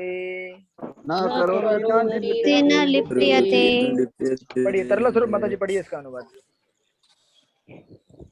शास्त्र दृष्टि संपन्न लोग ये देख सकते हैं कि अविनाशी आत्मा दिव्य और शास्त्र गुणों से अतीत है। हे अर्जुन, भौतिक शरीर के साथ संपर्क होते हुए भी आत्मा ना तो कुछ करता है और ना लिप्त होता है। हरे कृष्णा। बराबर, ना आत्मा कुछ करता है ना आत्मा लिप्त होता है। राइट, तो ऑफकोर्स इसका अंडरस्टैंडिंग हम लोग सटल लेवल पे देख चुके हैं पहले। आत्मा अपने डिजायर से कुछ करता है, लेकिन एक तरह से देखा जाए तो आत्मा का और शरीर का कुछ संबंध है नहीं। राइट, जैसे पिछले मैंने श्लोक में बताया। और लेकिन प्रभु, यस बोलिए माता जी। प्रभु जी, लेकिन बीच में डिजायर तो है ना? हाँ यस, डिजायर है, लेकिन ये केवल एक पार्ट है आपका डिजायर, बाकी मेजर पार्ट किसका है? प्रकृति का है। राइट, तो इसीलिए देखिए बार बार पिछले श्लोकों से कह रहे हैं कि डिजायर को चेंज कीजिए, डिजायर को चेंज कीजिए, डिजायर को बनाइए उसके हिसाब से, सारी चीजें चेंज कराइए उसके हिसाब से। ये समर्पण गौर आप बोलना चाहते कुछ? जी प्रभु जी, हरे कृष्णा। बोलिए बोलिए प्रभु। हरे हाँ बोलिए प्रभु जी। अध्याय 3 में श्लोक संख्या 5 में बताया गया है कि जीव क्षण भर के लिए भी बिना कर्म किए नहीं रह सकता है, जबकि इस अध्याय में बार बार यह बताया जा रहा है कि आत्मा कुछ भी नहीं करता है। तो इसके थोड़ा डिफरेंस क्या रहा है, उसमें थोड़ा समझना चाहता हूँ। क्षण भर कुछ भी करके नहीं रहता, इसका मतलब ये नहीं है कि you know at spiritual level he is always active. मतलब इवन अगर आपने बॉडी भी लिया होगा तो भी आत्मा तो हमेशा एक्टिव है ना। और इस श्लोक में क्या बताने की कोशिश की है, आपको एक्टिविटी तो करना ही पड़ेगा, आत्मा एक्टिविटी करता है बराबर, लेकिन अभी एक्टिविटी कौन सी करेगा वो, जैसे अपनी डिजायर, देखिए सेम आंसर है ये क्वेश्चन का, जैसे आपकी डिजायर बनाएंगे वैसे हिसाब से एक्टिविटी होना चालू हो जाएगा आपको। हरे कृष्ण। यहाँ पे हर जगह पे ये नहीं कहा गया है कि आत्मा एक्टिविटी करता नहीं है, आत्मा का शरीर के साथ कुछ लेना देना नहीं ये बताया है, लेकिन आत्मा जब शरीर को अपना मान लेता है तो शरीर के द्वारा एक्टिविटी करने का प्रयास करता है, बराबर ना। ये नहीं कहा गया कि आत्मा एक्टिविटी नहीं करता, आत्मा एक्टिविटी करता है, लेकिन अभी वो शरीर के साथ जुड़ा हुआ है इसलिए शरीर से एक्टिविटी कर रहा है, लेकिन शरीर का और आत्मा का कुछ लेना देना नहीं है, ये समझाने की कोशिश कर रहे हैं यहाँ पे। समझ में आया आपको? सिर्फ इच्छा करने की स्वतंत्रता दी गई है। ये पहले मैं सबको पॉज कर लेता हूँ एक बार, आप लोग इधर ज्यादा एक्टिविटी हो रही है। हाँ, कुछ बच्चे खेल रहे हैं आंगन में कुछ ओके, अभी बोलिए वंदना। सिर्फ इच्छाएं करने की स्वतंत्रता है, बाकी सब भगवान के ऊपर है, प्रकृति के द्वारा हमारा शरीर कार्य कर रहा है। यस करेक्ट, समर्पण। यस आप बोलिए अभी। हाँ प्रभु जी इसमें जैसे 30 नंबर में बताया गया है कि आत्मा कुछ भी नहीं करता, वही यथार्थ में देखता है, लेकिन यहाँ पे तो बताया गया है कि जीव कर्म किए बिना रह ही नहीं सकता है। तीसरे अध्याय में 5वें श्लोक में, तीसरे अध्याय में ये पूरा मैसेज नहीं है। आप जो बोल रहे हैं ना कि आत्मा कुछ करता नहीं है, आत्मा आप तीसरे अध्याय से ये बोलना चाहते हैं कि आत्मा कुछ करता नहीं, राइट? सॉरी, आत्मा करता नहीं, है, आत्मा कुछ किए बगैर रह ही नहीं सकता है। हाँ आत्मा करता है। हाँ, और यहाँ पे बोल रहे हैं कि आत्मा कुछ करता नहीं है। नहीं कुछ नहीं करता। हाँ, लेकिन ऐसा तो नहीं कहा गया है। अभी देखिए आगे का अगर 2-3 श्लोक पढ़ेंगे तो आपको आंसर मिलेगा। Just wait for few minutes. अच्छा, आगे के 1-2 श्लोक आएंगे ना, एक लास्ट के 2 श्लोक, उसमें कंक्लूजन में बताएंगे ये। और अभी भी वैसे ही बता रहे हैं कि हमारे, देखिए यहाँ पे थीम क्या चल रहा है कि प्रकृति का और आत्मा का कुछ लेना देना है नहीं। इसका मतलब ये नहीं कि आत्मा कुछ करता नहीं है, आत्मा करता है, लेकिन अभी उसने प्रकृति को अपना मान लिया है, इसलिए वो प्रकृति के द्वारा अपनी एक्टिविटी दिखा रहा है। लेकिन भगवान समझा रहे हैं कि एक्चुअली देखा जाए तो आत्मा और प्रकृति का कुछ लेना देना है नहीं, अलग अलग है दोनों चीजें। इसे थोड़ा वेट कीजिए और 2 एग्जाम्पल आएंगे यहाँ पे। देखिए जिसमें हम क्या कह रहे हैं, आत्मा न तो कुछ करता है न लिप्त होता है। देखिए अभी कैसे करें यहाँ पे, ऐसा प्रतीत होता है कि जीव उत्पन्न होता है क्योंकि भौतिक शरीर का जन्म होता है, लेकिन वास्तव में जीव शाश्वत है, वो उत्पन्न नहीं होता और शरीर में स्थित रहकर भी दिव्य तथा शाश्वत रहते हैं। जैसे देखिए आप कभी बोट में ट्रेवल करते हैं पानी में, आप तो बोट के अंदर रहते हैं ना, आपको और पानी का कुछ लेना देना है क्या? नहीं ना, लेकिन फिर भी आप अभी पानी में है ना, ऐसा लगता है कि आप पानी में से जा रहे हैं, तैर रहे हैं, बराबर ना। इसलिए देखो अभी क्या, इस प्रकार वह विनष्ट नहीं किया जा सकता, वह स्वभाव से आनंदमय, वह किसी भौतिक कार्य में प्रवृत्त नहीं होता। अतः भौतिक शरीर के साथ उसका संपर्क होने से जो कार्य संपन्न होते हैं, देखिए नाउ सेकंड अंडरस्टैंड, यहाँ पे 2 चीजें हैं, एक तो न करोती है और दूसरा है न लिप्यति। देखिए बहुत ही सटल पॉइंट है, थोड़ा सा ध्यान दीजिए। पहले मैं म्यूट कर दूं आप लोग की माइक, तो फिर यहाँ पे कार्य संपन्न होगा मेरा।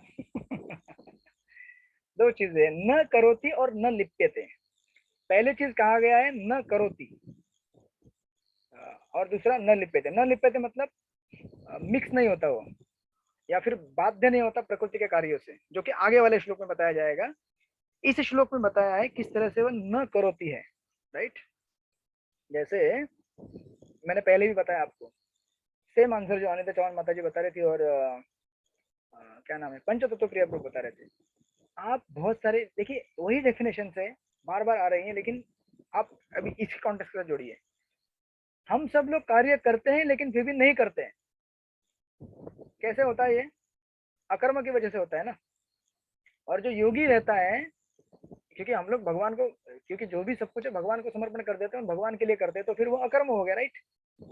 उसी तरह से योगी भी रहते हैं, वो भी अकर्म करते हैं। वो सोचते हैं कि ठीक है, अभी जैसे कोई योगी है, आप बोलेंगे कि योगी खाता है, फिर पीता है, बैठता है, और आपको 3 अध्याय में ये बताया गया है कि आपको बेसिक मेंटेनेंस के लिए काम करना ही पड़ेगा, राइट?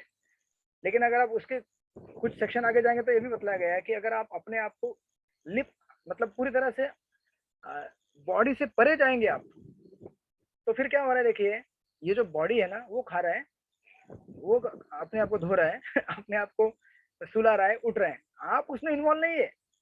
ये बहुत ही हाई लेवल ऑफ डिटैचमेंट है, जैसे मैंने पहले भी कहा, वो हम सबके लिए संभव नहीं, इसलिए हम डिवोशनली इसको प्राप्त करने का कोशिश करते हैं, राइट। इस तरह से वो न करोती है, हालांकि कार्य कर रहे हो लेकिन नहीं करने के बराबर है।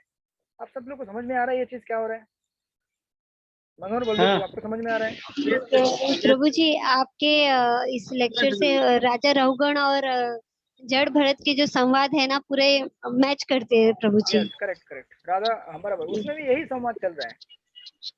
तो गौरकिशन महाराज कहते हैं, उस लेक्चर में मैंने सुना है, कहते हैं कि ये फोड़ा शरीर को आता है ना, बीमारी, मैंने लास्ट टाइम बताया था, बीमारी शरीर को आती है, आत्मा को थोड़ी आती, नहीं आती। ये राजा रहुगण बोलते, लेकिन आत्मा को इसका अनुभव क्यों होता है फिर? हमें क्यों अनुभव? क्योंकि हमारा चेतना उसके साथ इतना मिक्स, मतलब कनेक्शन इतना स्ट्रांग बन गया है मैटर के साथ, कि जो मैटर को होता है हमको लगता है हमको ही हो गया है। सेम प्रिंसिपल है, वासना से जीर्णा नहीं यथा व्याह है।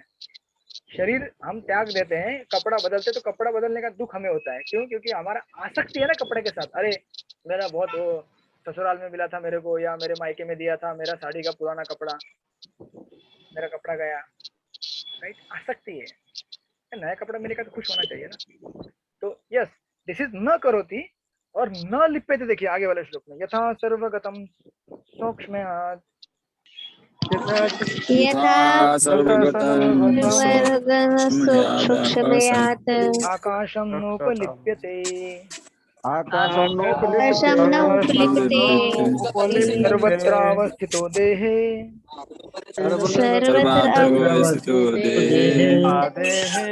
तथात्मानोपलिप्यते, तथा पढ़िए समर्पण गौर प्रभु, आप ही पढ़िए। हरे कृष्णा। यस प्रभु, पढ़िए। हरे कृष्णा। आवाज? हाँ यस, फुल आवाज आ रही है, फुल वॉल्यूम। यद्यपि आकाश सर्वव्यापी है, किंतु अपनी सूक्ष्म प्रकृति के कारण किसी वस्तु से लिप्त नहीं होता। इसी तरह दृष्टि में स्थित आत्मा शरीर में स्थित रहते हुए भी शरीर से लिप्त नहीं होता। ब्यूटीफुल एग्जांपल देखिए अभी, जैसे Hare Krishna. Yes, thank you. आकाश से, अभी आकाश मतलब बेसिकली हवा, एक्चुअली एग्जैक्टली ट्रांसलेशन हवा नहीं है, लेकिन वो स्काई नहीं है, लेकिन ट्रांसलेशन मैच नहीं, शब्द नहीं मिला, इसलिए प्रभुपाद ने ईथर को स्काई बोल दिया। लेकिन एनीवे हम आकाश को भी एग्जांपल ले सकते हैं। जैसे आपके आजू बाजू में पब्लिक टॉयलेट्स रहते हैं, या फिर आपके घर में भी टॉयलेट्स है, ठीक है, और आपके घर में ही रोज का गार्डन भी रहेगा, या किसी फूल का पौधा रहेगा, या आपके बाजू में वही पार्क रहेगा। तो से फॉर एग्जाम्पल जहाँ पे पब्लिक टॉयलेट्स है, वहां से गंदगी की खुशबू नहीं बोलते उसको, सॉरी दुर्गंध आती है एक अच्छी ना लगने वाली स्मेल आती है। तो वो स्मेल क्या आकाश के साथ मिक्स होती है क्या? आकाश को अफेक्ट करती है क्या? नहीं करती है ना। आकाश इंडिपेंडेंट रहता है ना उससे। और अगर समझो रोज गार्डन में अगर आप देखेंगे, रोज गार्डन में से खुशबू निकलती है रोज के फूल की, तो वो आकाश को लिफ्ट करती है क्या?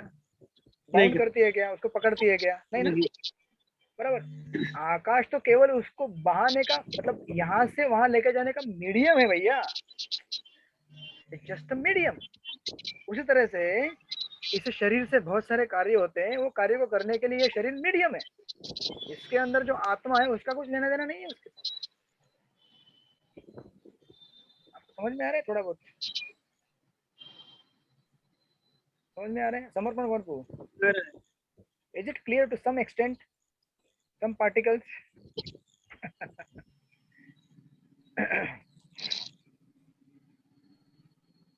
इसी तरह से आत्मा एक बहुत बड़े सुपरस्टार के शरीर में जन्म ले, मतलब कोई भी आपके जो भी सुपरस्टार रहेंगे, या फिर एक सिंपल आदमी के शरीर में जन्म ले, आत्मा हमेशा अनअफेक्टेड रहता है।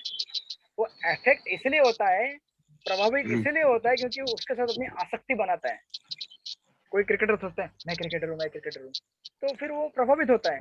अगर वो सोचे कि मैं क्रिकेटर हूँ नहीं, तो आत्मा हूँ, तो क्या प्रभावित होगा? नहीं होगा प्रभावित हो। जिस तरह से ये उदाहरण दिया है आकाश का, राइट। अब देखिए होता क्या है, और एक आगे के श्लोक में और एक उदाहरण देंगे। अभी आपको इस परपट को मैं पढ़ता हूँ यहाँ पे।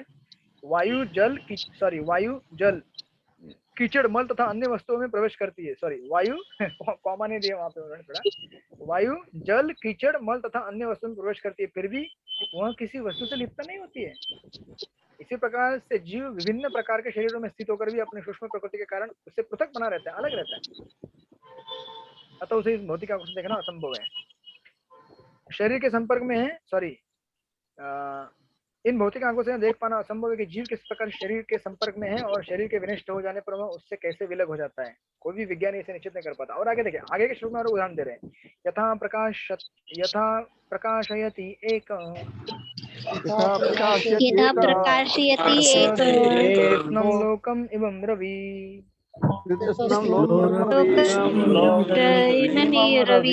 क्षेत्रं क्षेत्री तथा कृष्णं तथा कृष्णं प्रकाशयति भारत। चंपक ककड़िए प्रभु जी, पढ़िए आप इसका अनुवाद। हरे कृष्णा प्रभु जी। हाँ, यस प्रभु, पढ़िए। हे भरत पुत्र, जिस प्रकार सूर्य अकेले इस सारे ब्रह्मांड को प्रकाशित करता है, उसी प्रकार शरीर के भौतिक भीतर स्थित एक आत्मा सारे शरीर को चेतना से प्रकाशित करता है। नाउ आपका फाइनल आंसर। Thank you. सबसे पहले, उसके पहले एक चीज क्लियर करता हूँ। जो इंडियन फिलोसॉफी है और वेस्टर्न फिलोसॉफी है, वेस्टर्न फिलोसॉफी में आत्मा के कंसेप्ट को बाहर निकाल दिया गया है। उनको पता नहीं आत्मा कर गए। आपने सुना होगा कई बार, वो लोग कभी बोलते हैं आत्मा है, कभी नहीं बोलते, क्योंकि उनको क्लियर अंडरस्टैंडिंग है नहीं आत्मा क्या चीज है, फर्स्ट थिंग। और देखिए, इतना ग्रेट डिफरेंस है आत्मा और प्रकृति का। जैसे तेल और पानी दोनों आपस में कभी मिक्स नहीं होते, जैसे आकाश और मिट्टी दोनों में मिक्स नहीं होते, बराबर। लेकिन फिर भी इस आज की अवस्था में हम दोनों मिक्स हो गए हैं, राइट, बराबर ना। हम कंप्लीटली कन्विंस है कि ये मैं शरीर हूँ। तो इस शरीर के लिए, अरे मुझे भूख लग गई, लाओ लाओ खाना, अरे मुझे प्यास लग गई, पानी पिलाओ, अरे मुझे सोना है, अरे मेरी भूख मिट गई है लेकिन फिर भी मुझे थोड़ा सा आइसक्रीम दो ना, और 2-4 और बाउल दे दो, क्या जरूरत है। अभी देखिए, एक्सटेंट ऑफ हमारा अटैचमेंट और हमारा मैटर के साथ जो इंटरेक्शन होता है कितना बढ़ता जाता है। तो पहले बेसिक नेसेसिटी है, उसको फुलफिल कर लेते हैं हम लोग, लेकिन फिर ग्रीड हमारे पास है, हमारे पास एनवी आ जाती है, बराबर। तो उसकी वजह से आवश्यकता होने के बाद भी हम उस चीज को और हालांकि है नहीं जरूरत, फर्स्ट लेवल जरूरत ठीक है, मान भी लिया कि शरीर को थोड़ा जरूरत है बेसिक मेंटेनेंस, लेकिन वो है नहीं आत्मा का लेना देना उसके साथ। ये सब ज्ञानी का विजन है, मैं आपको क्लियर कर रहा हूँ, ये सब ज्ञानी का विजन है। भक्त ऐसा नहीं सोचता है। भक्त अपने शरीर को अच्छा रखता है क्योंकि भक्त जानता है कि सारी प्रॉपर्टी कृष्ण की है, तो कृष्ण की सेवा के लिए इसको अच्छा रखना है। हम अपने शरीर को इसलिए अच्छा नहीं रखते हैं क्योंकि ये हमको इससे कुछ लेना देना है। आप लोग क्लियर कर रहे हैं चीज को। हम अपने शरीर को अच्छा इसलिए रखते हैं, हम इस शरीर को खाना पीना देते हैं, इतना लाड दुलार प्यार करते हैं, सुबह शाम 4 बार नहाते हैं, पाउडर लगाते हैं, क्रीम लगाते हैं, किसके लिए? किसके लिए करते हैं सब हम?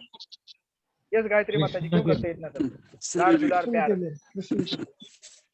शरीर से आसक्ति हम लोग मेंटेन करने के लिए करते हैं कि और अच्छी तरह से हम ट्राई करते हैं कि थोड़ा अटैचमेंट हो जाता है तो हम ट्राई करते हैं कि और उससे ज्यादा मेंटेन करें। Yes, this is one level of answer. Yes, तो भौतिकवादी व्यक्ति यही सोचता है कि मुझे अच्छा करना है, अच्छा बनाना है। तो कृष्ण के ड्यूटी के लिए क्या है, मैं ये सब कर रहा हूँ क्योंकि कृष्ण को देखिए, मैंने इसलिए पहले प्रभुपाद का परपट पढ़ा था मैथलिस गिफ्ट बुक का, ये हाथ मेरा हाथ नहीं है, क्योंकि इस हाथ को चलाने की शक्ति भी भगवान देते हैं। इस चीज को आप ठीक से समझने की कोशिश कीजिए। ये हाथ आपका हाथ नहीं है, ये आंखें आपकी आंखें नहीं है, ये कान आपके नहीं है, ये शरीर आपका नहीं है। इसको चलाने का, सब करने का शक्ति भगवान देते हैं। इसका साक्षात्कार आपको फाइनल, आपके अंत जो 7 दिन मिलेंगे ना, आपको आएगा लेटर। समर्पण गौर प्रभु, आपके अभी 7 दिन बाकी है। तरुण गौरंग प्रभु आपके लिए, सॉरी तरुण गौरंग दास आप प्रभु तो भूलना पड़ेगा ना, उस समय दास ही याद रखना पड़ेगा ना। आपके लिए 7 दिन बाकी है, अब रेडी करो। तो फिर उस समय हमें समझना पड़ेगा ये शरीर मेरा नहीं है, राइट। अब देखिए यहाँ पे कितना सुंदर उदाहरण दिया। हाँ, तो मैं बता रहा था आपको कि वेस्टर्न, तो इसीलिए अभी ये इसका आंसर कौन देगा, अभी आप बताइए। तो अभी क्या होता है, हम क्या समझ रहे हैं, मतलब देख रहे हैं कि प्रकृति और आत्मा दोनों बहुत ही अलग अलग चीजें, लेकिन दोनों मिक्स कैसे हो गए।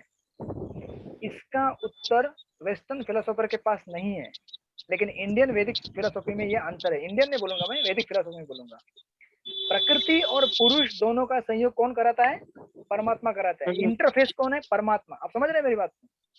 ये भगवान के अहेतु की कृपा से होता है कि भगवान ये सब चीजें निर्माण करते हैं और आत्मा को ये सब फैसिलिटी देते हैं और बोलते हैं कि जा पानी के साथ तुझे तैरना है ना, ये बोट ले ले, जा बोट में बैठ घूम के आ जा। तो बोट लेने का खर्चा भी होता है ना भैया, फ्री में नहीं मिलता है ना बोट घूमने के लिए। बोट कभी भी पानी में डूब भी सकती है, दूसरे कोई लोग आके अटैक भी कर सकते हैं। तो ये सब फिर इस शरीर के साथ जो भी होता है झेलना पड़ता है हमें। ये बोट ले लिया एक बार, तो वेस्टर्न लोगों को ये आइडिया है ही नहीं, और यही हमको भी नहीं समझ में आता। अरे प्रभु जी आप बोल रहे हैं आत्मा करता नहीं है, आत्मा अलग है, तो फिर यहाँ वहाँ पे तो बोला गया था आत्मा करता, कैसे है ये सब कॉन्ट्रडिक्शन हमें क्यों होता है? क्योंकि हम ठीक ठीक से नहीं समझे कि इन चीजों को जोड़ने वाला कौन है? परमात्मा है, right? This is first thing. Now here यहाँ पे जो एग्जांपल दिया है, ऑफ कोर्स हमारी इच्छा से, जब हमारी इच्छा होती है तो भगवान हमारे लिए क्या करते हैं? प्रकृति और पुरुष का मेल कराते हैं। तो अभी जैसे यहाँ पे उदाहरण दिया सूर्य का, कह रहे हैं कि सूर्य क्या करता है? पूरे ब्रह्मांड को प्रकाशित करता है। लेकिन सूर्य को कुछ कभी होता है क्या? जैसे सूर्य की वजह से बहुत सारी वनस्पतियां, जब पेड़ पौधे उगते हैं तो बड़े होते हैं, बराबर? सूर्य की रोशनी लेके, बराबर है कि नहीं? मनोहर बलदेव प्रभु, इज इट राइट और रॉन्ग? Yes yes. ज्यादा नहीं, 5 मिनट दीजिए, फिर क्लास ओवर हो जाएगी। नहीं, आपकी प्रकृति अफेक्टेड है, मैं जानता हूँ। आप थके हुए हैं थोड़ा सा, क्योंकि अभी आप बीमारी से निकले ना बाहर, इसलिए। अरे 5 मिनट्स में प्रकृति का एक्शन शांत हो जाएगा, मेरा भी, आपका भी, सबका। तो आनंद आ रहा है एकदम। तो बहुत सारे पेड़ पौधे जो होते हैं वो सूरज की रोशनी की वजह से उगते हैं। अरे भैया, लेकिन सूरज को कुछ उसका लेना देना है क्या? बताइए, सूरज को उससे कुछ लेना देना है क्या? नहीं ना। टोटली अनटच, टोटली अनअफेक्टेड, कुछ भी लेना देना नहीं है। लेकिन एट द सेम टाइम अगर सूरज नहीं रहेगा तो ये वनस्पतियां नहीं उगेंगी। उसी प्रकार ये जो शरीर है ना, ये आत्मा जो है ना, ये शरीर का पोषण करता है, शरीर का निर्माण करता है। और ये आत्मा को शक्ति कौन देता है? भगवान देते हैं। तो आत्मा शरीर में रहता है तो शरीर, आत्मा इस शरीर को लाइट करता है पूरी तरह से, और उसकी वजह से पूरा इल्यूमिनेट हो जाता है शरीर, या फिर ये ब्रह्मांड, वनस्पतियां। देखिए अभी प्रश्न, हरे कृष्ण, प्रश्न आपका लेता हूँ, मुझे जस्ट एक बलदेव विद्या आत्मा से संबंधित ही है, अभी आपने बोला उससे संबंधित। ठीक है, बोलिए। तो आपने बोला कि शरीर का पोषण आत्मा करता है, तो शरीर को जब भूख लगती है तो उस टाइम जब मतलब जैसे हम लोग खाना खाते हैं, एक एक कौर के साथ में हमारी भूख संतुष्ट होने लगती है। तो जैसे हम लोग खाना नहीं खाएंगे तो आत्मा तो अंदर है, फिर से तो मतलब उसका पोषण तो उस टाइम तो नहीं हो रहा है, ये कैसे? देखिए आप ठीक से समझे नहीं, फिर से वापस। मूर्त देह के अंदर आप कितना भी दाल चावल भर दीजिए, कुछ होगा क्या उससे?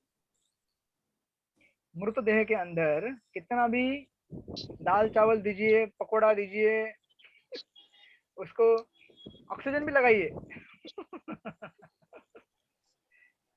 ऑक्सीजन अंदर जाएगा, उसके अंदर जाके होगा, लंग्स में जाके उसका एक्टिविटी चालू होगा। एक्सेप्ट नहीं करेगा सर प्रभु जी, एक्सेप्ट नहीं करेगा। राइट आंसर, एक्सेप्ट नहीं करेगा। क्यों एक्सेप्ट नहीं करेगा? अरे भैया, उसके अंदर बैठने वाला जो मेन आदमी है, जो पूरे सिस्टम को चलाता है, वही छोड़ के चला गया। मोबाइल के अंदर से सिम कार्ड अगर निकाल दिया जाए, कितने भी बटन दबाओ, कितने भी नंबर दबाओ, कॉल लगने वाला नहीं है। सिम कार्ड निकल गया ना उसके अंदर से। सिम कार्ड पहले निकलता है, फिर बैटरी निकलती है उसके बाद बचता है पत्थर, मिट्टी, सब कुछ वही, पृथ्वी, जल, अग्नि, आकाश, वायु। तो कैसा होता है देखिए, software, of course SIM card is like a mind. तो पहले आत्मा के पीछे पीछे माइंड चिपका हुआ है, तो आत्मा निकलता है, मैंने बताया था आपको सेकंड चैप्टर में, आत्मा के साथ माइंड चिपका रहता है, इसलिए माइंड को आत्मा पकड़ के रखता है, और आत्मा को फिर यमदूत पकड़ते हैं, सॉरी मन को यमदूत पकड़ते हैं, प्राण वायु, जो मैंने बताया था आपको। तो ऑफ कोर्स आपको आंसर मिल गया मनोहर बलदेव प्रभु? नहीं मिला? नहीं मिला या आप बोल रहे हैं कि आपके हिसाब से खाना पीना अगर शरीर को खिलाओगे तो शरीर बढ़ रहा है, बराबर? तो आप खाना पीना खिलाना जरूरी है, बराबर ना? मतलब खाना पीना ही शरीर का पोषण करता है, बराबर ना? और मैं कह रहा हूँ, आपने बोला जैसा आत्मा और परमात्मा अंदर है, इसके लिए उनको मृत शरीर में नहीं है, मैं समझ गया। लेकिन जब भी भूख लगती है, जब भी आत्मा और परमात्मा दोनों साथ में रहता है ना, तो बराबर। उस टाइम लेकिन मुझे इसका आंसर दीजिए कि अगर मृत शरीर को अगर आप कुछ खाना खिलाएंगे तो वो शरीर जिंदा होगा क्या? वो मैं समझ गया कि इसके इसका अंदर मतलब क्या परमात्मा है नहीं कि केवल खाना भोजन देने से शरीर बढ़ता नहीं है। आप समझ रहे हैं ना, केवल शरीर को भोजन देने से शरीर बढ़ेगा नहीं या चलेगा नहीं। सबसे वाइटल इंपॉर्टेंट है आत्मा। अगर आत्मा रहेगा तो ही वो प्रक्रिया चालू करता है। आप जो समझो, जैसे कभी कभी आपने देखा होगा सीमेंट को मिक्स करने का एक मशीन रहता है, मालूम है? सीमेंट को बहुत बड़ा आता है, वो ट्रैक्टर जैसा। सीमेंट रेती सब मिक्स करके बिल्डिंग को प्लास्टर मारते हैं। जब तक आप इलेक्ट्रिक करंट नहीं दोगे तब तक आप कितना भी उसमें पानी डालो, सीमेंट डालो, कुछ होने वाला है क्या? वो मिक्स होने वाला है? जब तक मिक्स नहीं होगा तब तक बनेगा नहीं जो हमको चाहिए हो। वैसे ही मृत शरीर में आप कितना भी चीज डालो, कुछ भी करो, कुछ नहीं होगा, क्योंकि करंट निकल गया ना उसमें। तो इम्पोर्टेंट क्या है? केवल आपका खाना जरूरी नहीं है। शरीर के अंदर जब तक आप है तब तक शरीर को आप देंगे तो आत्मा रहेगा, तब तक वो शरीर चलता रहेगा। समझ गए आप कि नहीं समझे अभी? ठीक है, वेट अ मिनट, इसको पूरा करने के बाद लेते हैं। और आपको बाकी लोगों को क्लियर हो रहा है मैं जो बोल रहा हूँ? बराबर है। हाँ, हीरालाल प्रजापति प्रभु, यस, क्या बोलना चाहते हैं आप? नहीं, यस, हरि बोल। ओके, हरि बोल बोलना भी मतलब हरि बोल बोल पा रहे क्योंकि आत्मा अंदर है। मृत शरीर हरि बोल नहीं बोल सकता। नाउ अभी देखिए फाइनल चीज, लास्ट चीज यहाँ पे बोल रहा हूँ मैं, just to close this. Baladev Vidyabhushan कहते हैं ज्ञान स्वरूप और ज्ञान, ठीक से सुन लीजिए terms. There is one term ज्ञान स्वरूप, दूसरी टर्म है ज्ञान रूप। बलदेव विद्याभूषण का कमेंट्री है ये। कहते हैं कि आत्मा का अपना खुद का चेतना होता है, ओरिजिनल कृष्ण कॉन्शियस चेतना, उसको बोलते हैं ज्ञान स्वरूप। ठीक है? और जब आत्मा इस जगत में आता है तो वो अलग अलग प्रकार की चेतना लेना चालू करता है। ठीक है? उसको बोलते हैं ज्ञान रूप। जैसा वो ज्ञान लेगा, ठीक से सुनिए, जैसा वो ज्ञान लेगा। अभी देखिए फॉर एग्जांपल, अभी हम सब व्यक्ति इंसान है सब, अगर हम यही ज्ञान लेंगे कैसे खाना है, कैसे पीना है, कैसे मजा करना है, वाह वाह वाह, मजा आ रहा है, मजा आ रहा है, तो फिर ये ज्ञान लेने की वजह से अगले जन्म में हमें कौन सा स्वरूप मिलेगा? कौन सा स्वरूप मिलेगा हमें? पशु का स्वरूप मिलेगा ना, पशु का स्वरूप मिलेगा ना। अगर हमने लाइफ भर, जिंदगी भर यही डेवलप किया है, अच्छा कैसे खाना है, बहुत सारा मांस मछली कैसे खाना है, तो अगला जन्म कौन सा होने वाला है? किसका होगा? मांसाहारी पशु का होगा। अगर इस जन्म में केवल हम वेजिटेरियन, अरे भैया खाली वेजिटेरियन बनने से कर्म के बंधन नहीं टूटते हैं, तो अगले जन्म में बन जाओगे, घोड़ा बनोगे, हाथी बनोगे, खाओगे बहुत सारा घास, वेजिटेरियन हो ना आप समझ रहे मेरी बात? जिस प्रकार का ज्ञान डेवलप करोगे उस प्रकार का स्वरूप आत्मा को मिलेगा अगले जन्म में, उसको बोलते हैं ज्ञान स्वरूप, सॉरी ज्ञान रूप। ज्ञान स्वरूप मतलब अपना वास्तविक स्वरूप, कृष्णा कॉन्शियस, हमारा चेतना। लेकिन इस लाइफ में जैसा हम चेतना बनाते हैं, जैसा ज्ञान लेते हैं, वैसा हमारा अगले जन्म में जाके क्या बनता है? रूप बनता है। अभी देखिए यहाँ पे सटल पॉइंट क्या है, आत्मा का इस शरीर के साथ कुछ भी लेना देना नहीं है, उसका केवल चेतना बदल गया है, आत्मा वैसे ही ओरिजिनल रहता है। वंदना हो जाए माता जी, क्लियर हो रहा है आपको? मुझे हो रहा है। आत्मा जो है वो वैसे का वैसे रहता है, केवल उसकी चेतना में गड़बड़ हो गई भैया। चेतना में गड़बड़ होने की वजह से उसका रूप बदल जाता है। अब वो बेचारा कुत्ते का रूप ले लेगा या घोड़े का रूप ले लेगा, हाथी का, लेकिन वो आत्मा तो वैसे ही है ना, केवल उसका चेतना बदल गया है। Just because of change in चेतना he is acquiring different bodies, but at the core वो आत्मा का आत्मा वही है, उसका कुछ नहीं बदला है। उसको बोलते हैं ज्ञान रूप। I hope this clarifies with all of you. समर्पण गौर प्रभु, आपको समझ में आ रहा है सब कुछ जो भी अभी डिस्कस किया हमने? मनोहर बलदेव प्रभु अभी बोलिए, आपका क्लियर हो रहा है आपको? नहीं, जैसे आत्मा शक्ति का स्रोत है, तो जब भूख लगती तो वो शक्ति आत्मा से क्यों नहीं मिलती? या तो मतलब जब भी हम खाना खाते जब भी शक्ति मिलती है। वेट अ मिनट, मिलती है आत्मा से शक्ति है। आपने देखे होंगे कई ऐसे योगी 60 साल तक कुछ खाया नहीं पिया नहीं, है क्या ना एग्जाम्पल? तो अभी इसका उत्तर दीजिए कि इनको कहाँ से शक्ति मिलती है? मैं मानता हूँ उस चीज को, लेकिन वैज्ञानिक रूप में कैसे? अभी हमको क्यों नहीं मिल रही? आपका क्वेश्चन है ना, नहीं, वैज्ञानिक रूप में कैसे समझे इनको? यूं बताया ना मैंने आपको, यही ये तो आपके सामने प्रैक्टिकल उदाहरण है कि 60-60 साल तक किसी योगियों ने कुछ खाया नहीं है, तो फिर कैसे जिंदा है वो लोग? अब आपको क्या प्रूफ चाहिए? और प्रभु जी ये भौतिक पंच तत्व से शरीर बना है 24 तत्वों से, तो इसका कुछ तो रहेगा ना प्रभु जी। एकदम ऐसे थोड़ी रहेगा कि इसको भूख नहीं लगेगी, प्यास नहीं लगेगी इस तरह से। हरे कृष्णा। यस बोलिए। यस प्रभु जी एक, हाँ, इसका ऐसे समझ सकते हैं कि मतलब जैसे जैसे बोलते हैं ना भूत प्रेत रहता है तो आत्मा रहती है, तो उसको भी भूख लगती है, लेकिन शरीर न होने की वजह से उसको भूखा रहना पड़ता है। तो जो मनोहर प्रभु जी जो खुश रह सका, तो उसको ऐसे बता सकते हैं कि वो कह रहे हैं ना कि आत्मा नहीं रहती है, ऐसा उल्टा बता सकते हैं ना कि सिर्फ आत्मा है तो उसकी खाली इच्छाएं रहती है, वो खा नहीं सकेगा, परेशान पानी नहीं पी सकेगा, राइट? देखिए हाँ बराबर है आपका, ठीक है चलेगा वैसे। प्रभु जी ये जो भूत प्रेत का बोला, इसीलिए जब लोगों को भूत प्रेत जो पकड़ते हैं तो वो जो इसकी डिजायर होती है खाने पीने की, वो उस शरीर के माध्यम से पूरा करते हैं।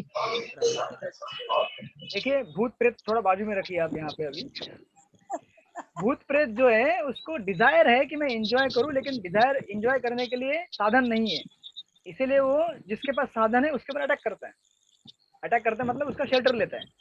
So that is another topic, ठीक है। उसमें भी आत्मा है, परमात्मा सब कुछ है, प्रकृति है, सब है उसमें, पूरा अध्याय है 13 नंबर का।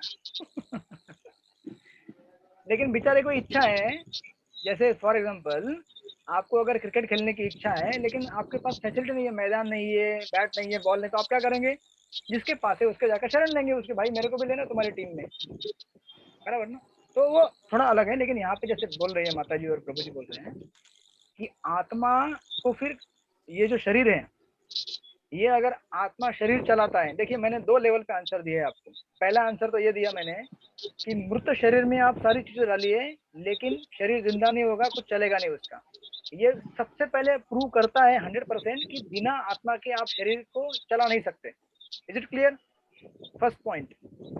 सेकंड पॉइंट, अब अगर बोलेंगे कि शरीर को क्या सचमुच जरूरी है क्या, तो देखिए इसको सब्सटेंशिएट करने के लिए ऐसे कई उदाहरण दिए गए हैं और मिले हैं, तो आप इनका उत्तर दीजिए ना मुझे। जितने सारे योगी हैं या फिर जितने सारे कुछ हैं, आपने देखा होगा कई वर्षों तक वो बिना खाए पिए रहते, कैसे रह सकते हैं वो लोग?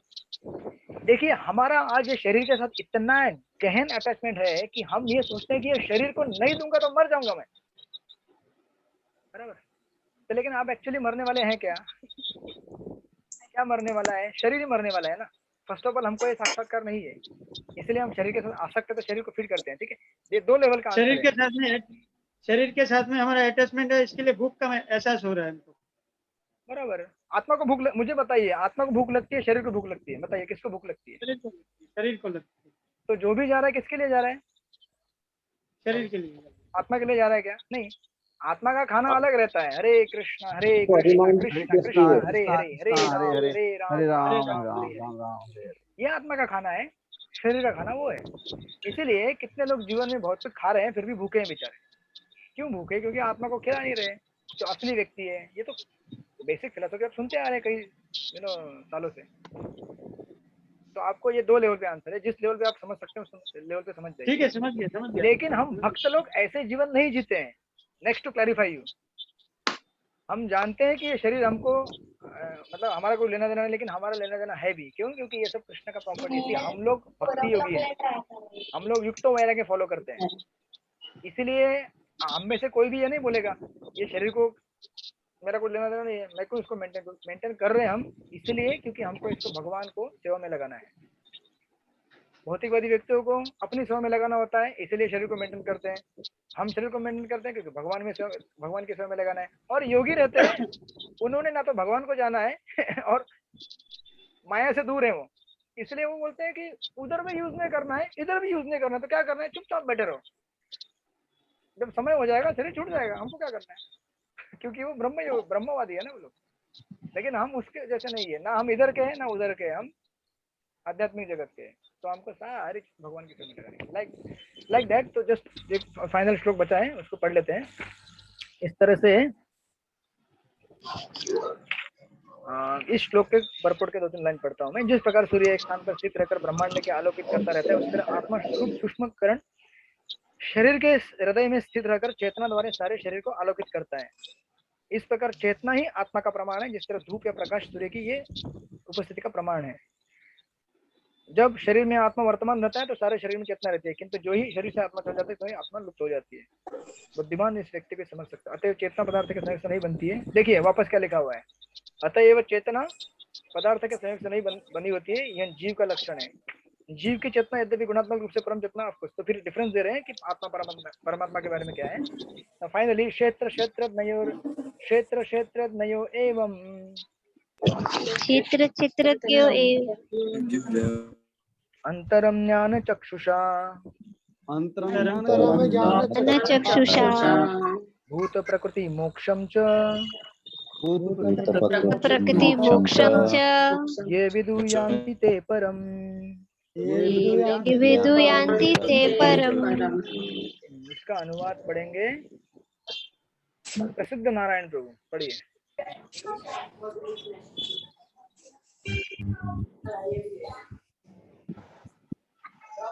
पढ़िए प्रभु। अब अनम्यूट कीजिए, अनम्यूट नहीं किया आपने। हाँ अब पढ़िए, अब बोलिए पढ़िए। जो लोग ज्ञान के चक्षुओं से शरीर तथा शरीर के ज्ञाता के अंतर को देखते हैं और भव मुक्त की विधि को भी जानते हैं, उन्हें परम लक्ष्य प्राप्त होता है। Okay, thank you so much.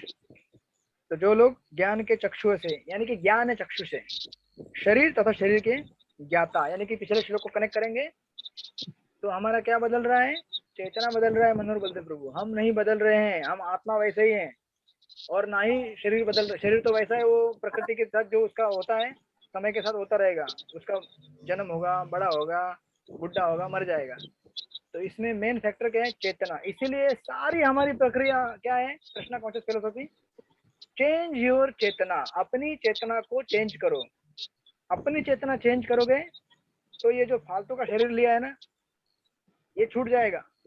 क्योंकि ज्ञान रूप, आपने एक पर्टिकुलर ज्ञान डेवलप किया, एक पर्टिकुलर रूप लिया, क्योंकि वैसा ज्ञान लिया, तो उस ज्ञान को चेंज करेंगे, बैक टू गॉड जाएंगे, आध्यात्मिक शरीर मिलेगा। तो process of purification by changing और चेतना। अदरवाइज आत्मा तो अविकारी है, लेकिन चेतना चेंज हो गई खाली। तो इस तरह से अगर ज्ञान लेंगे तो भवबंधन से मुक्त हो जाएंगे। प्रभुपाद लिखते हैं, इस 13वें अध्याय का तात्पर्य यही है कि मनुष्य को शरीर, शरीर के स्वामी तथा परमात्मा के अंतर को समझना चाहिए। उसे श्लोक 8 से लेकर 12 तक में वर्णित मुक्ति की विधि को जानना चाहिए, तभी वह परम गति को प्राप्त हो सकता है।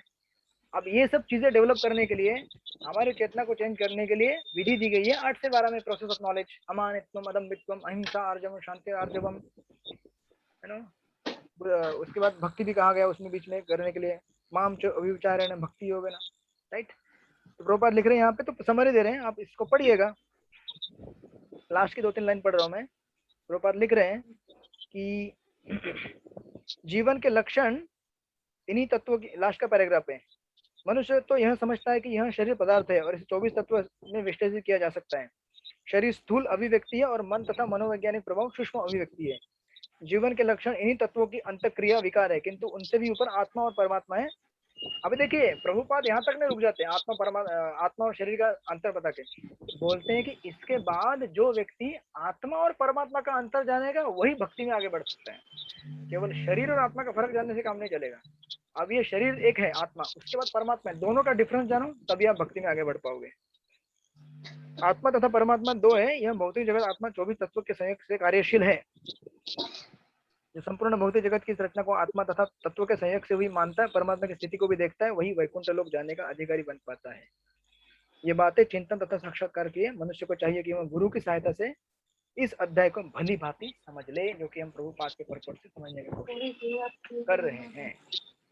Thank you so much. Srila Prabhupada की जय। हरे कृष्ण। श्रीमद् भगवद गीता की जय।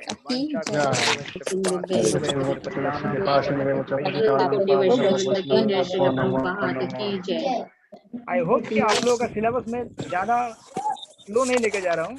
You are all okay with this. कि आप लोगों को लग रहा है इंग्लिश बैच का तो प्रभु जी 18 अध्याय पूरा हो गया, हमारा तो अभी 14 अध्याय चालू होने वाला है, हम 4 चैप्टर पीछे हैं। जी क्वेश्चन या इसके पहले मैंने क्वेश्चन पूछ लिया आप लोगों को। नहीं प्रभु जी ठीक है। अगर किसी को कुछ तकरार रहेगी किसी को कुछ समस्या रहेगी तो मुझे आप post office box number 40007 4 time आप लेटर भेज दीजिएगा, मैं अतुल कृष्ण प्रभु को इन्फॉर्म कर दूंगा। क्योंकि ये चैप्टर ही ऐसे हैं, थोड़ा एनालिटिकल है तो थोड़ा टाइम जाता है एनालिसिस करने में, राइट? क्योंकि समझना पड़ता है ना, एनालिसिस करना पड़ता है, ये ऐसा है वैसा है ये वैसे है, इसलिए टाइम देता है। बोलिए, क्योंकि ज्ञानी वाले लोग हैं ना तो टाइम लगता है। बोलिए हीरालाल प्रजापति। क्वेश्चन भेज दीजिए प्रभु जी, याद करेंगे। ओके, आपके क्वेश्चन और मेरे क्वेश्चन दोनों के मैच हो रहे हैं। तो मेरी प्रक्रिया जारी है, process of knowledge. I hope कि जितने जल्दी पूरी होगी मैं आपको दूंगा। आप लोग कम से कम 1 महीना लगेगा ना पढ़ाई करने के लिए, क्वेश्चन देने के बाद। हाँ प्रभु जी, तो लगेगा। आईएमपी देने के बाद भी आईएमपी देने के बाद ही प्रभु जी। तो आपकी प्रकृति चेंज हो गई है। आपने ज्ञान रूप, आपने ये भौतिक जगत का ज्ञान लिया है और इसलिए आपकी चेतना बन गई। तो मैं पढ़ाई नहीं कर सकता, मैं तो उतना ही पढ़ाई कर सकता हूँ। अरे आत्मा का पोटेंशियल बहुत पावरफुल है, आत्मा बहुत पढ़ाई कर सकता है। बहुत पावरफुल है। मेहनत उतना ही करना है प्रभु जी।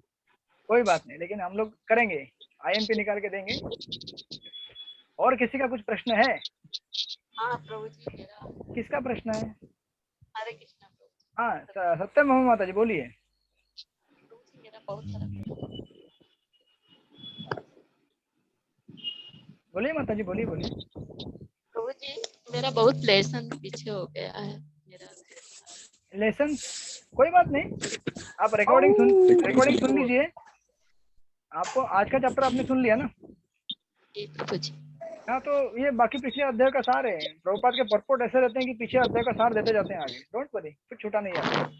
आप बहुत आगे हैं। और कुछ क्वेश्चन पूछना था मुझे।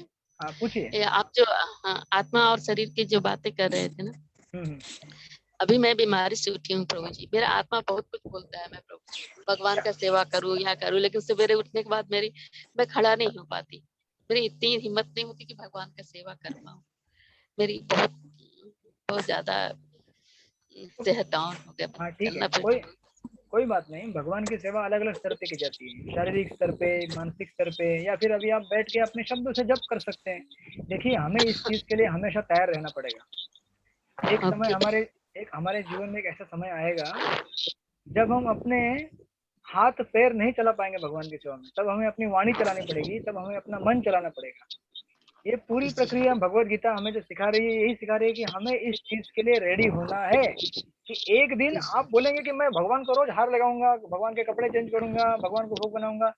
जब तक शरीर चल रहा है चलने दीजिए, लेकिन एक समय ऐसा आएगा कि आपको मेंटली सेवा करना पड़ेगा भगवान को, और फाइनल पॉइंट पे तो मेंटली करना पड़ेगा आपको। उस समय आप कुछ नहीं कर पाएंगे। इसीलिए बी रेडी, सबको रेडी रहना चाहिए इस चीज के लिए। अपने आप को प्रिपेयर कीजिए। इसलिए देखिए, ऐसे समय में हमको ज्यादा श्रवण करना चाहिए, कीर्तन करना चाहिए, और ऐसे कुछ सेवाएं लीजिए जो बैठ के कर सकते हैं जगह पे। आप चल नहीं पाते ना, कोई बात, जितना मिनिमम हो सके उतना, बट एक फैक्ट है कि हमको इसके लिए प्रिपेयर होना है जी। यहाँ तक कि मैं अभी ये लेक्चर सुन रहा था हरे राम के ऊपर, तो बता रहे थे कि जब हम स्वस्थ रहते हैं, तब जब हम जप करते हैं तो भगवान प्रसन्न होते हैं हमसे, बराबर। लेकिन जब हम स्वस्थ नहीं रहते हैं और तब जब करते हैं ना हम, तो भगवान हमसे और अधिक प्रसन्न होते हैं। क्यों प्रसन्न होते हैं? आप बोलेंगे प्रभु जी जब बीमार होते तो जब भी ठीक से होता नहीं, फिर भी कैसे भगवान प्रसन्न होते हैं?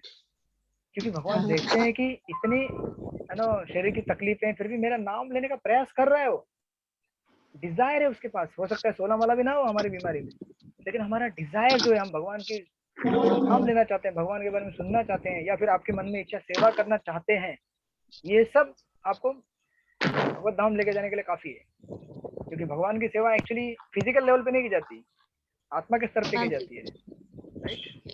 तो यस, बी रेडी। ये लाइफ का बहुत बड़ा क्या बोलते हैं उसको, प्रसंग है जिसे हमें एक्सेप्ट करना पड़ेगा। यस प्रभु जी, बोलिए।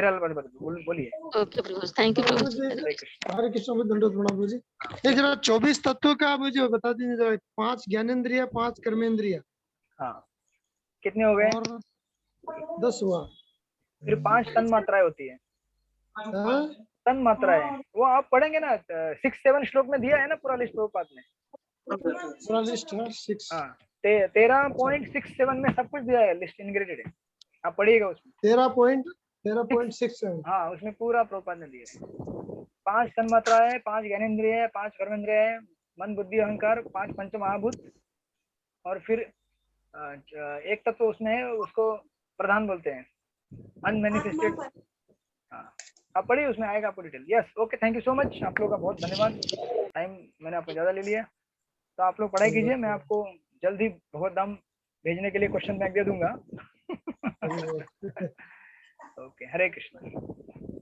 श्रील प्रभुपाद की जय। वांछा कल्पतरुभ्यश्च। हरे कृष्ण प्रभु जी, धन्यवाद। हरे कृष्णा प्रभु जी, धन्यवाद, प्रणाम। प्रभुपाद की जय।